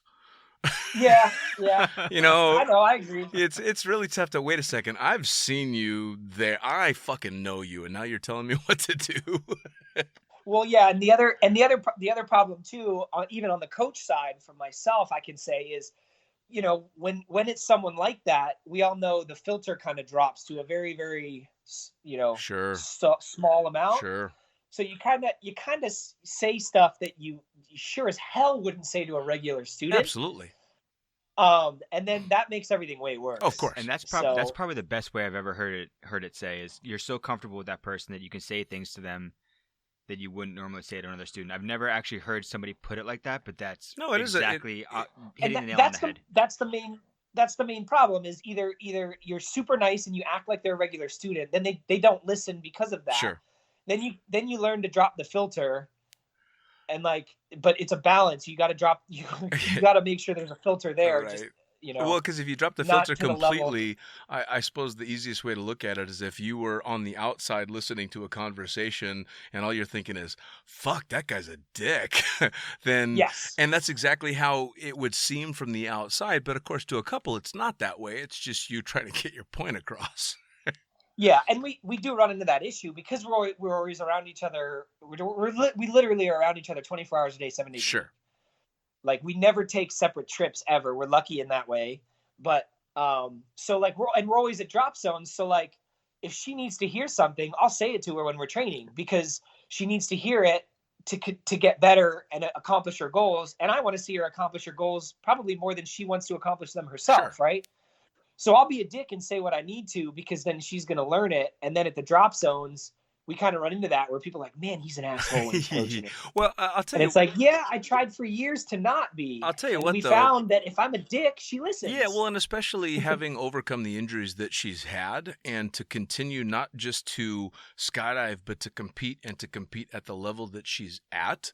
is really impressive, and part of that has to be that, I mean, it's a tacky phrase, but it works, the tough love scenario to really, it is, to punch it home. And it's not any detriment to her. It's you're taking the skill that you've already earned and, imparting it to her in a maybe harsher than normal way because it sinks in.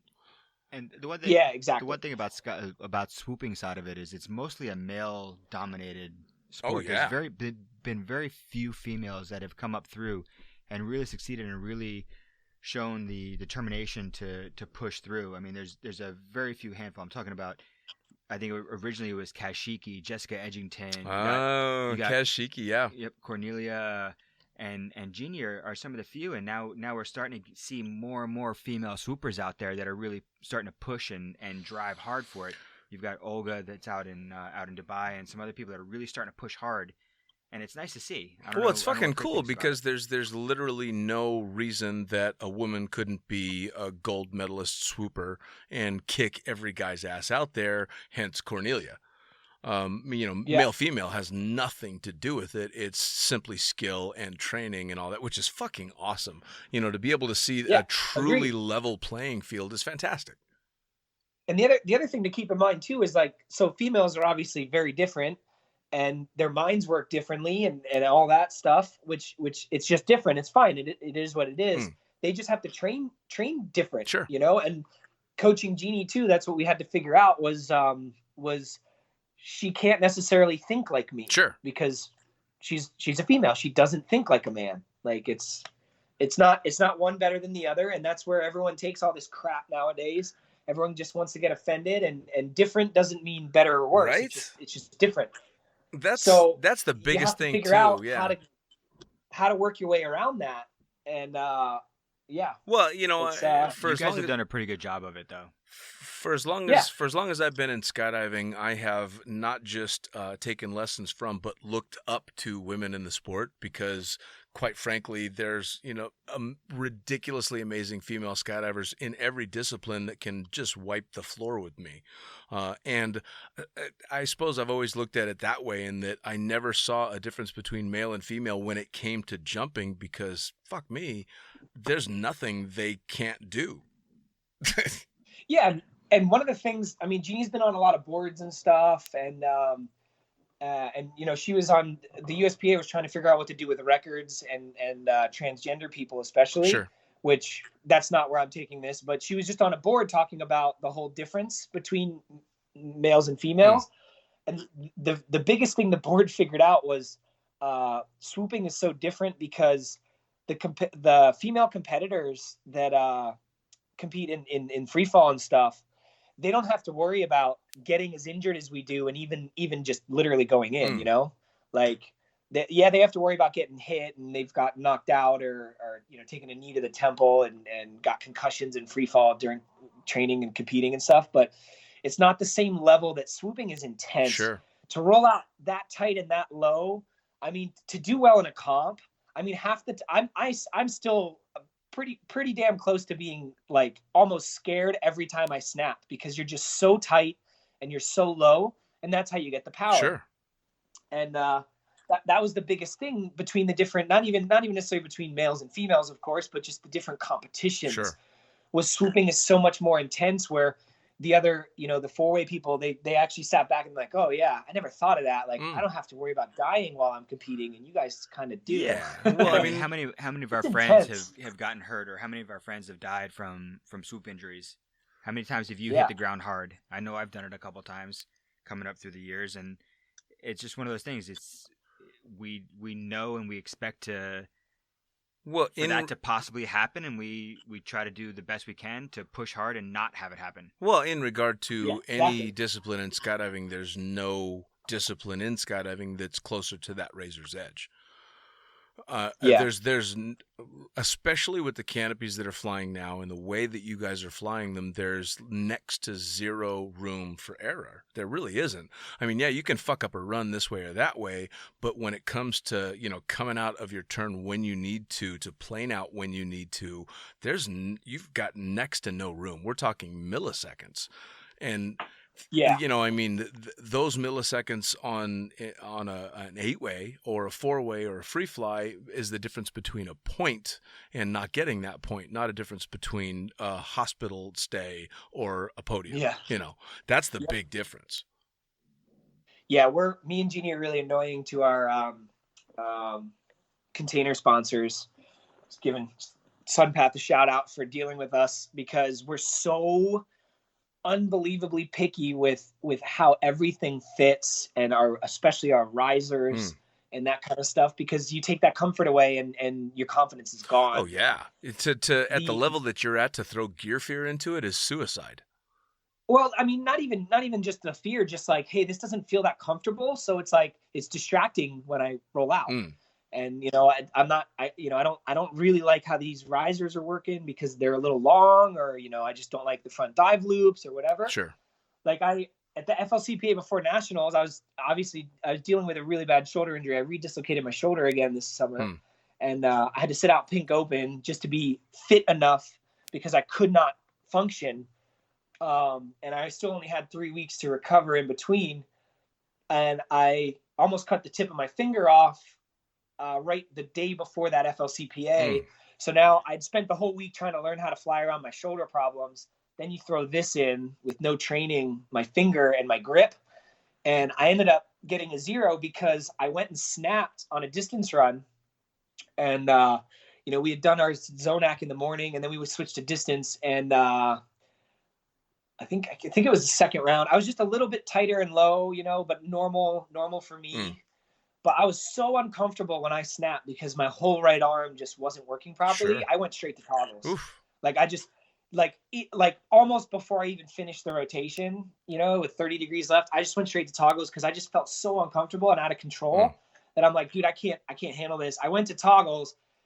A half a second after I finished the turn, I'm like, I didn't need to do that, you know, like I was fine, but you just take that comfort away and you just lose all your confidence. Sure. As somebody who's known you for like 12 to 13 years, would you please just stop hurting yourself for Christ's sake? No, it's how I do it. I like that. No, fuck you. I'm not going to stop hurting myself. Trust me, I wish I could, but no, it's your process. Kind of just part of pushing. You know? It's your process. I know how I feel at 41. Dean knows how he feels now at the big 5-0. When you get up towards our age, man, everything hurts more. Just ease up just a little bit. Why you got to out me like that? I mean, you're an old man. Fuck off, man. Why you got to out me like that? Like, people need to know how old I am. Fuck off. Bro, so I've already come to the realization where I'm gonna need to work out like a monster my entire life, or I'm gonna be in a lot of pain. Yep. Oh yeah. No. That does make a difference. Well, if it makes you feel any better, that's the right decision, because I'm at that age, and the only reason I'm not in pain is because I've worked out my whole fucking life. Yeah. That's the only reason I'm not in daily agony, is because I kept at it. You know, overcoming injuries not nearly as cool as yours, for sure. Now.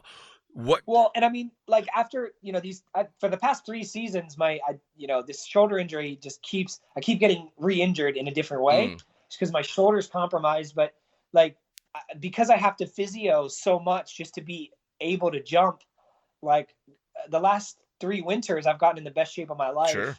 And I kept pushing it up. And then I get injured and it goes backwards pretty hard. Yeah. But, yeah. I mean, dude, stuff stopped hurting. One of the most painful years of my competing was 2013, and I was 25 years old. It had nothing to do with age. I was the most out of shape because I was kind of riding that college track shape for too long and not working out hard enough. And then I got hurt that year a lot, and because I got hurt, I couldn't even do as much as the little that I was, and I got super heavy. Wearing very little of my weight belt, and because there's rules on that, and then. You know, everything hurt. Sure. You know, distance training hurt even when I was landing properly, and just everything hurt. I was 25 years old. Yeah. That's bad. Oh yeah. You know, it's funny how quick your body will tell you, all right, keep on this path, and this is what you got waiting for you. It's really quick with that. I go more than a week with a decent workout regimen, and everything starts to hurt, and getting out of bed just fucking sucks. So you learn just out of necessity. All right, I'd rather hurt in the gym than hurt in the morning. It's yeah. just that simple. And especially when you're still pushing at the level that you're pushing, those little aches and pains can, again, mean the difference between podiums and hospital rooms. Exactly. And I hear so many motorcycle racers talk about like their worst fear is losing a race because of their fitness level. Yeah. You know? And I'm like, wow, that makes a lot of sense. Like, that's my thing too, is like, I don't want to lose a comp because I'm not fit enough. And I mean, that could even just be, I mean, you know, it's mentally fatiguing having that much adrenaline all the time in training. Sure. Like that's a thing. I forget exactly what they call it. It's adrenaline deprivation, I think, or something. Like, it's a legitimate thing. It doesn't matter how good in shape you are. Like, that stuff takes a mental toll. Oh yeah. So if you're not in good shape, like you roll into a meet not only physically tired but mentally tired, and you're gonna get hurt. Let alone do yeah, bad. It's not even a matter of winning or losing at that point. You're gonna fuck yourself up. And if it's not this competition, it's gonna be the next one for sure. Yeah, no, fitness. And dude, having to physio my back this hard for my shoulder, like, I've always had the worst posture, always hunched over no matter what. Like, I would have to really focus, and I would be like, dude, I'm physically using muscles to stand up straight. This is ridiculous. Like, if I want a good posture, having to physio my back this hard, like, I have good posture now. I stand up straight. Like, people comment to me if they haven't seen me for a while. They're like, and this started like a year and a half ago. They're like, man, you look different. I'm like, yeah, dude, it's my posture. Dude, now meanwhile, I noticed it pretty quick. I'm sitting in the booth right now watching Junior sitting up straighter than he's sat up in front of me ever. As you're saying it, I'm just sitting up straight. I'm like, I work out. What do you mean? It's fucking hilarious. No, he literally I just don't work out nearly enough as I should. He just slowly came from this caved over position to shoulders back, chest out, gut in, slowly. And immediately I was like, wow, I feel a little bit better after that. Yeah, that's pretty fucking funny, man. That was good.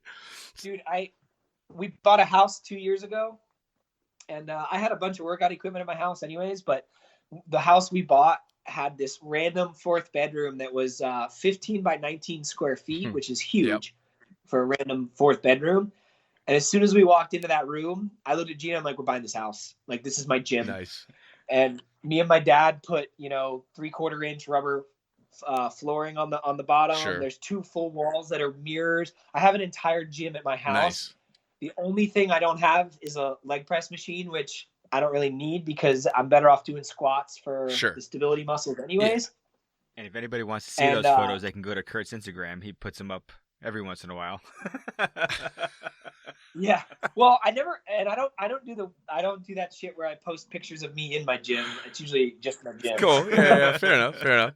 So tell me now, what's next for you? What's next for Alter Ego? What's the next big step? You just took over the FLCP, which is a big fucking deal. Any other things on the horizon we want to know about? I mean, nothing major. We're sticking with just a 4-person team, keeping it a bit smaller. Ryan Brownlow's still on the team. He's been on the team since 2011. Fucking love Ryan. He's kind of, he's awesome, man. He's been on the team for a really long time. He's not as active as he used to be just because he had a kid. Sure. But he's still doing the big meets, so that's awesome. So now it's me, Jeannie, and Alex Hart. He's kind of, the new kid on the block. Cool. He's like 25 with like 8,000 jumps and stuff. He might have turned 26 now. I can't remember, but I think he's 25. He's got a lot of jumps, and, working with him is kind of, we combine forces, and that's where the Alter Ego Fast Tracks comes with. Awesome. Because he was the only one on the Fast Tracks kind of swoop team. Sure. So we called him and spoke to them about working with him and becoming teammates. And obviously they weren't willing to, Fast Tracks wasn't willing to let go because of Alex, because his dad, owns that team. And we obviously didn't want to lose what we've worked like, 8 or 9 years for at the time. So it was like, cool, we can just combine forces and work from there. Sure. So yeah, we want to build the FLCPA up and kind of keep that going. Nice. And so where do people go now? I'm a new jumper. I want canopy coaching. I'm a wannabe competitive swooper. Where do I go for that? How do they find out about the swoop league? Where's the good way to track you and everything that's going on? So The best way is the website is actual swoopleague.com Awesome. for the FLCPA. Awesome. You know, it's actually named that because it used to have all the different swoop leagues on it. Like there used to be some European stuff and like the DISL out in Dubai. Yep. And Albert would put some info up about that and all the it has all the results basically from almost every comp every year. That's kind of trailed off a little bit just with how busy Albert got. And this year our new website didn't get put up as fast as we wanted, so we kind of didn't have that kind of stuff. But you can find out a lot of information on that, and we're going to try to keep that going and keep that as big as it was. Cool. And then obviously the Facebook page is, you know, sure. For the FLCPA is going to have all that info as well. And that's one of the best places to go. Like, that's why I stayed in Florida. Like, yeah, I liked Florida. But the reason I decided to stay there was for the FLCPA. Nice. Because Jay Maletsky gave me a lot of good advice when I was a young skydiver. And if Jay Maletsky tells you to do something, you fucking do it. You listen, like, for sure. You don't even like, you almost don't even question it unless you just want more info about what he just said. I mean, he's don't even OG. think about he's it. Just say, yes, sir. Thank you, sir. Right. And fucking go do it. And he told me, he's like, go to as many comps as you can. He's like, don't let money stop you from going to comps. He's like, sell stuff you don't need. He's like, find a way to get there. If you're allowed to go compete at a comp, he's like, go do it. Nice. You know, and I still do that to this day. So a lot of people ask me, like, why do you still do the FLCPA? You know, a lot of those guys stopped doing it once they got to a certain level. And I think it was more also, you know, they were getting older too and didn't want to beat themselves up too much. But I want to compete as much as I can. Like, I love competing. That's my favorite thing to do. It just challenges your mind and your body so much in different conditions. And that's one of the reasons why I did kind of like the fact that I could take over the FLCPA, because that's a whole different challenge. Trying to run the meet and compete at the same level that I was. Yeah, man. And be able to go out and throw down and throw up at least state records or national records if we have the conditions while I'm running the meet. That's a whole other challenge. Yeah, man. That's a lot of irons in the fire. Yeah. And like, obviously I still did really well. I won all 4 of the first meets. The only reason I couldn't even put a effort in the last one was because of some serious injuries. So it was nice. It's a great place to start. And we're making some rule changes next year because now there's 3 classes. There's the beginner, the intermediate, and the pro class. Cool. So we're making some changes in the beginner because that was such a great idea.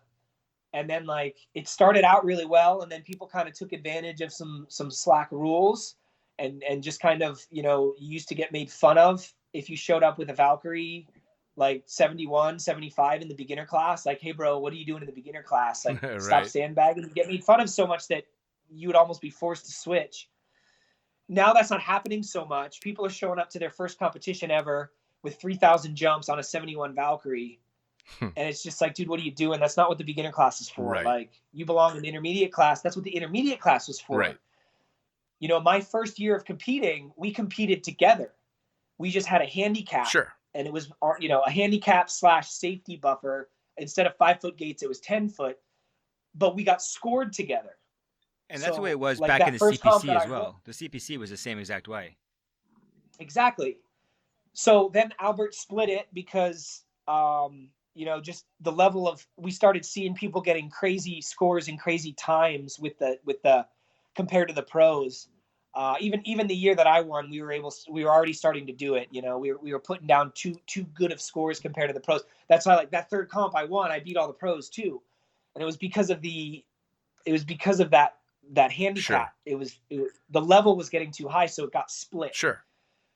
But then it was also less intense because people didn't want to show up till they thought they could win because I have to compete against pros. Right. And then the intermediate class got rid of that. And then people were doing it. They weren't joining as early as they could because the intermediate class was so strong. So now there's a beginner class. Sure. Which is so awesome. Next year, you're not going to be able to fly any of the Valkyries, Leias, Airwolves in it.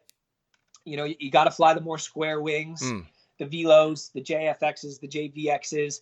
But it's because we're trying to get out even Saber 2s and Katanas. Sure. You know? We love seeing the guys on Katana's doing 90s, you know, or Saber 2's doing 270s or whatever. Like, we love seeing that. When those guys come out, like, they get the most help, you know, because one of the best things about the FLCPA, the reason I love it so much is everyone helps everybody. All the pros, even though it's a comp, they take the time to help the new guys and give them free coaching during the comp. Well, and that's something that I've actually always heard about the swooping portion of skydiving, regardless, is that it's very much heavy on camaraderie and heavy on helping someone, whether you're competing against them or not just because you want to see them do well as a friend, but because you want to help keep them safe. So it's this extra bit of help that you can give someone because the stakes can be so high, which is fucking awesome. Yes. Yeah, which is awesome. Now, what's the big meets, you know, some of that, like, everyone kind of gets in their own mind and has to focus on themselves. So the bigger meets, that doesn't happen a lot, you know, as much. Sure. It's just more amongst like super close friends, because that's all anybody can really give. Right. Because the meet is taking so much from them. Right. Because, I mean, even for me still, you know, a U.S. Nationals will still feel like a world championship, even if the flying isn't quite as high of a level, just because of what's at stake. You screw up, you don't even go. Yeah, absolutely. So it's you're not even talking about the level of flying. You're just talking about the stakes. So mentally, it's crazy. But the FLCPA in the middle of the comp is when the new guys need probably the most help. Right. You know, because it's so intense and you get so much out of it, and that's why I love the FLCPA so much. And for sure, you know, our team started getting as involved as we could as early on. I was always being the lead coach, not training all day Friday, to stand at their pond and give every single person coaching on every single landing. Just helping people during the meets. We started, especially when all the class splitting, and then they brought out wing loading rules just to keep people from overdoing it in the wing loading compared to their experience level. Sure. Because we started seeing that even happen with pros at big meets. There was some really bad accidents and even a couple of fatalities. Yep. So that's more for a safety thing, to keep people to check in what they're doing, you know. Sure. It keeps it safe, but a level playing field, which is great. Yeah. Because that's what it's all about. And so we started. That's a lot of medals for the league and stuff, and awards for the league to pay for. Sure. And going home with a medal, even if it's a little rinky-dink, you know, pretty cheap-looking medal, it's still something physical to show how much hard work you put into it. Yeah, man. I mean, it's the medals. Well, just being in the competition in general is badass for any jumper to be able to go out and say, "Hey, I was in this competition." It doesn't matter if you came in dead last, but like, I competed in the '98 Nationals for sky surfing, and I'm a silver medal out of 2 teams that competed.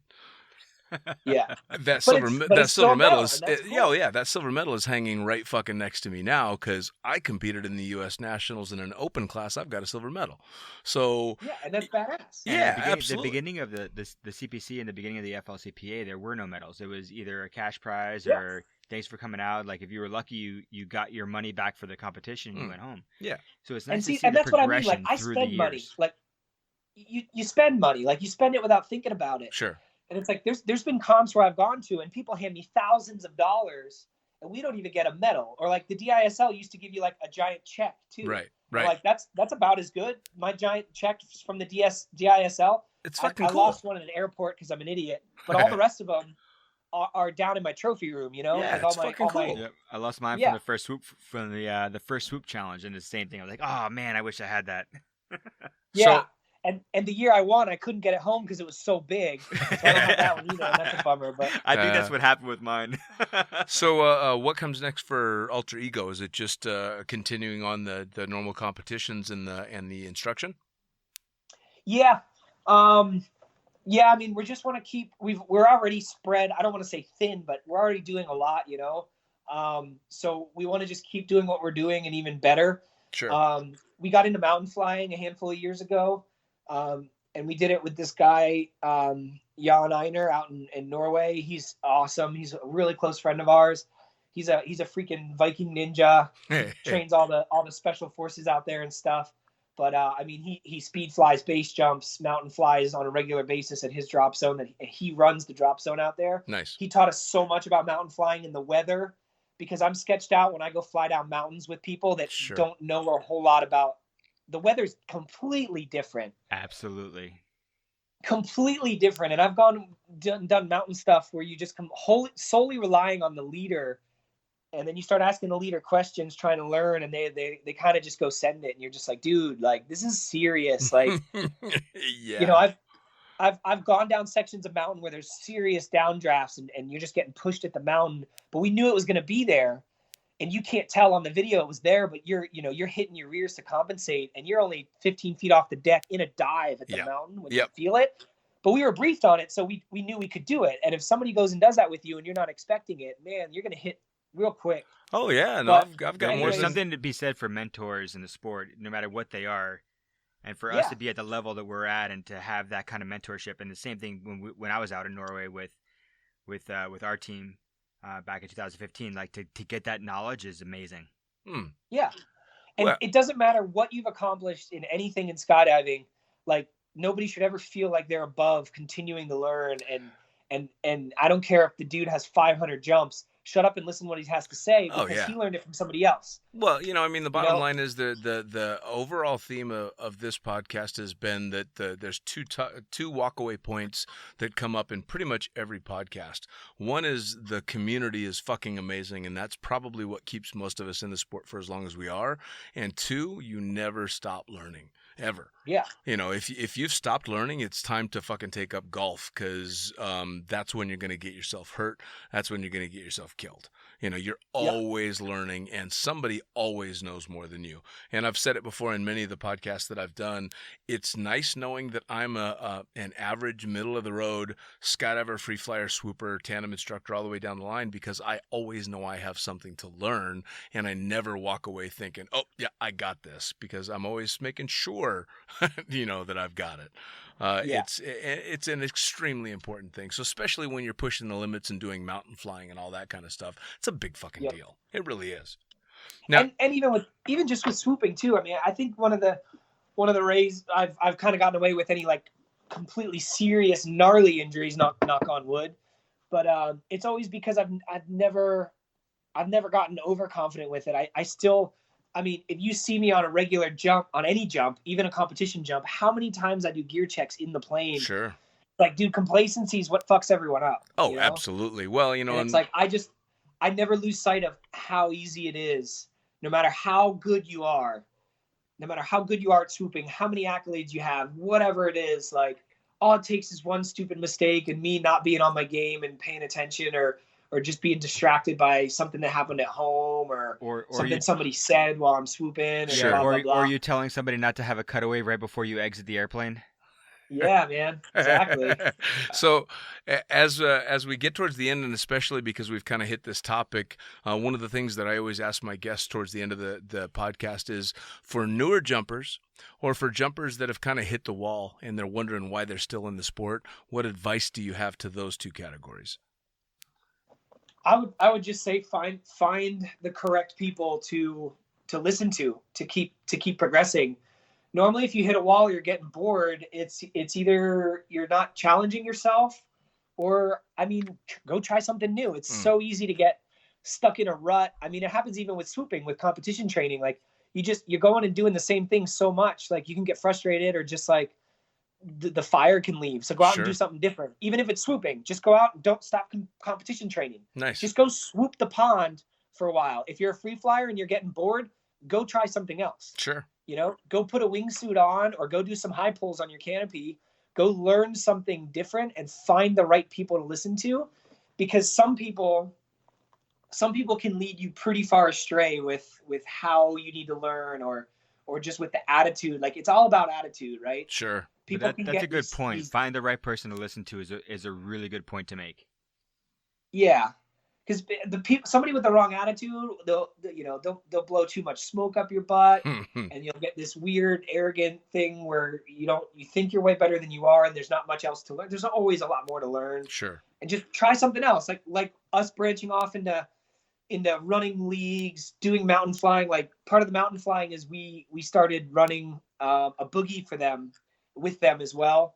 We do specialized coaching, and we go out and do a prop 3 days of a project, a weekend of coaching, and we get newer jumpers into mountain flying safely. Nice. They might not be anywhere near the mountain because they only have 150 jumps, but they'll go jump kind of near them and land off in a small landing area. Sure. And like, find the people that are doing it correctly. We're giving them specialized coaching. We're putting people up that know the weather. We're giving them a good leader, not a leader who doesn't really know. Like, I've been with leaders that can't really spot well, and they're leading people down a mountain, and that's like to me, that's a huge red flag. Yeah. So you got to find the right people to listen to. Sure. It's the biggest thing for me. I've been so lucky to pick that out on my own. Sure. My whole career. And it really worked. Yeah, no, really well. I completely agree. Well, and in all points, definitely trying to mix it up for the jumpers that are getting a little bit stale and try something new. And for the newer jumpers, of course, finding the right mentors and picking that path and listening to everybody and then figuring out on your own, of course, who's full of shit and who's aiming you in the right direction, who's, steering you the wrong way and who's really going to benefit. I mean, that's a big deal. And that's part of the community as well. And one of the reasons that I'm still such a huge fan of the sport and skydivers in general is, for the most part, people try and help, aim me in that direction, which is fucking epic. It really is. Yeah. And on those lines as well, one of the big pieces of that is always ask, if you get taught something, always ask why. Yeah. Right? You need to know, you're not being a wise ass. I was that annoying student that you have to explain everything to me. Not because I didn't understand it. I understood what you said. But I need to know the why, Sure, so that I can fully grasp the concept and actually utilize it. If you don't know the why, you can't put it into practice. Sure. You just know the information. Completely agree. And if somebody can't explain why, two things are happening. Either they're telling you the right information, they just don't know the backstory, which means they're probably not utilizing it, or it's actually wrong information. Right. Because if you can't explain why, there's a pretty solid chance that it's actually very, very wrong, because there's still a lot of misinformation flying around in skydiving. Oh, sure. Or at least even just better techniques. And of course, you're going to be able to explain why you do a bad technique as well, but it's at least going to help. And if they can't explain why, don't just throw it out the window and assume that it's crap. Find somebody who can explain why. Right. Because if it's crap information, the person that can explain why will tell you the correct information and explain why that's right. Yeah, absolutely. Just get as much as you can, for sure. I completely agree. Now, on the subject of alter ego, how do people track you guys social media wise? Where are you on Facebook, on Instagram, on all that stuff? Oh man, we have everything but Twitter basically. Yeah, we're on Instagram. Social media are the big two one. And then our website as well, which is thealteregoproject.com. Okay. And then of course me and Jeannie have our personal pages. On Facebook we have our athlete pages. And then we have the team page, the Alter Ego Project coaching canopy school page. We have the FLCPA pages for every single one of those. Awesome. So any one of those outlets, there's a contact form for the FLCPA website and for Alter Ego. That goes to me and Jeannie. So any one of those we check all the time. Awesome. Awesome. And for anybody that's listening to the podcast, you will find links to all the different ways to get a hold of both the FLCPA as well as Alter Ego, so that you can track everything that's going on. Keep an eye on competitions. Keep an eye on whether you want to compete, whether you want to learn, the whole 9 yards. And I'll tell you what, Curt, I cannot thank you enough for taking the time to sit down and talk to me. I guarantee this podcast is going to be one of the ones people are definitely going to want to listen into. Really fucking cool stuff. Cool, man. Yeah, thanks for having me. Yeah, man. You caught me at the right times. I'm not jumping for the next 5 weeks. Perfect. Perfect. Buddy, it was really good talking to you. I can't wait to see you again. I'm sure at competition at some point we'll run into each other. Hell yeah, man. We do it all the time. So all right. Well, perfect. I mean, the best of the wife, and I can't wait to see you guys. To Curt on the line. Yeah, same here. To Curt on the line and to Junior sitting here, gentlemen, thank you so much for the time, man. It's been fucking fantastic. Take it easy. Take it easy, buddy. All right, fucking hell. That's another issue of Lunatic Fringe, Into the Void, in the can with me, the fucking pilot, and Junior Ludwig. Yep, David Junior Ludwig here as well. Again, we were brought to you in association with Help me out. Blue Skies Magazine. Fuck you, the greatest magazine in the known goddamn Absolutely. universe. Absolutely. BlueSkiesMag.com is where you're going to go if you want to subscribe to the magazine, because let's face it, if you're not already subscribed, you're an asshole. Absolutely. So subscribe to the fucking magazine. It's an awesome magazine. You should definitely subscribe. At BlueSkiesMag.com. If you're a photographer, you're going to take pictures, get it on the cover, because it's badass. Seeing your picture on Instagram is bullshit. You want to see it in print. Absolutely. You're also going to go to them if you want to write an article, because if you've got a cool story, put it on pen to paper. If I can write for them, so can you. Also, advertising. Got some cool shit to sell? Need to get your word out there? BlueSkiesMag.com. For me, I'm the fucking pilot. You're going to go to thefuckingpilot.net. That's where you're going to get all the cool shit like these podcasts over and over again. T-shirts. I have T-shirts. You're going to get T-shirts at thefuckingpilot.net. Wait a second. You've got T-shirts now? I have T-shirts. Thefuckingpilot.net. How come I haven't gotten one of these T-shirts yet? Because you haven't bought one, This fucker. is bullshit. Buy a T-shirt.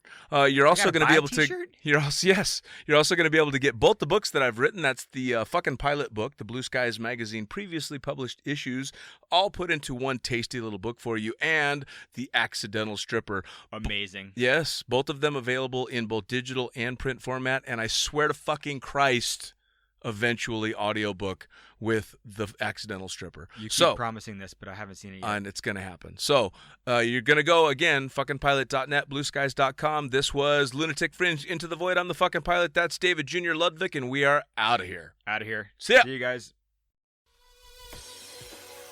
Well, there you have it. Another episode of the Lunatic Fringe podcast, brought to you as always by, not as always, actually. Brought to you now by Gyro. Formerly known as NZ Aerosports, you'll head to gyro.com for their next level line of canopies. By Pussfoot, the Extreme Sports Collective. Head over to pussfoot.com to check it out. By Summit Parachute Systems, check out summitparachutesystems.com to talk to Jarrett Martin and the gang about kick-ass pilot rigs, rigging courses, and more. By Flyaway Indoor Skydiving, go to flyawaytn.com and check out all the cutting-edge stuff to come. By Pure Spectrum CBD, head to purespectrumcbd.com to check out their wide range of CBD products. And as for us, head to the lunaticfringepodcast.com to listen to any of the hundreds of episodes currently available, hit the link for our YouTube channel, pick up your copy of the Lunatic Fringe book or the Accidental Stripper, and get a sneak peek at upcoming guests. Once again, thanks for listening, and we'll see you next time.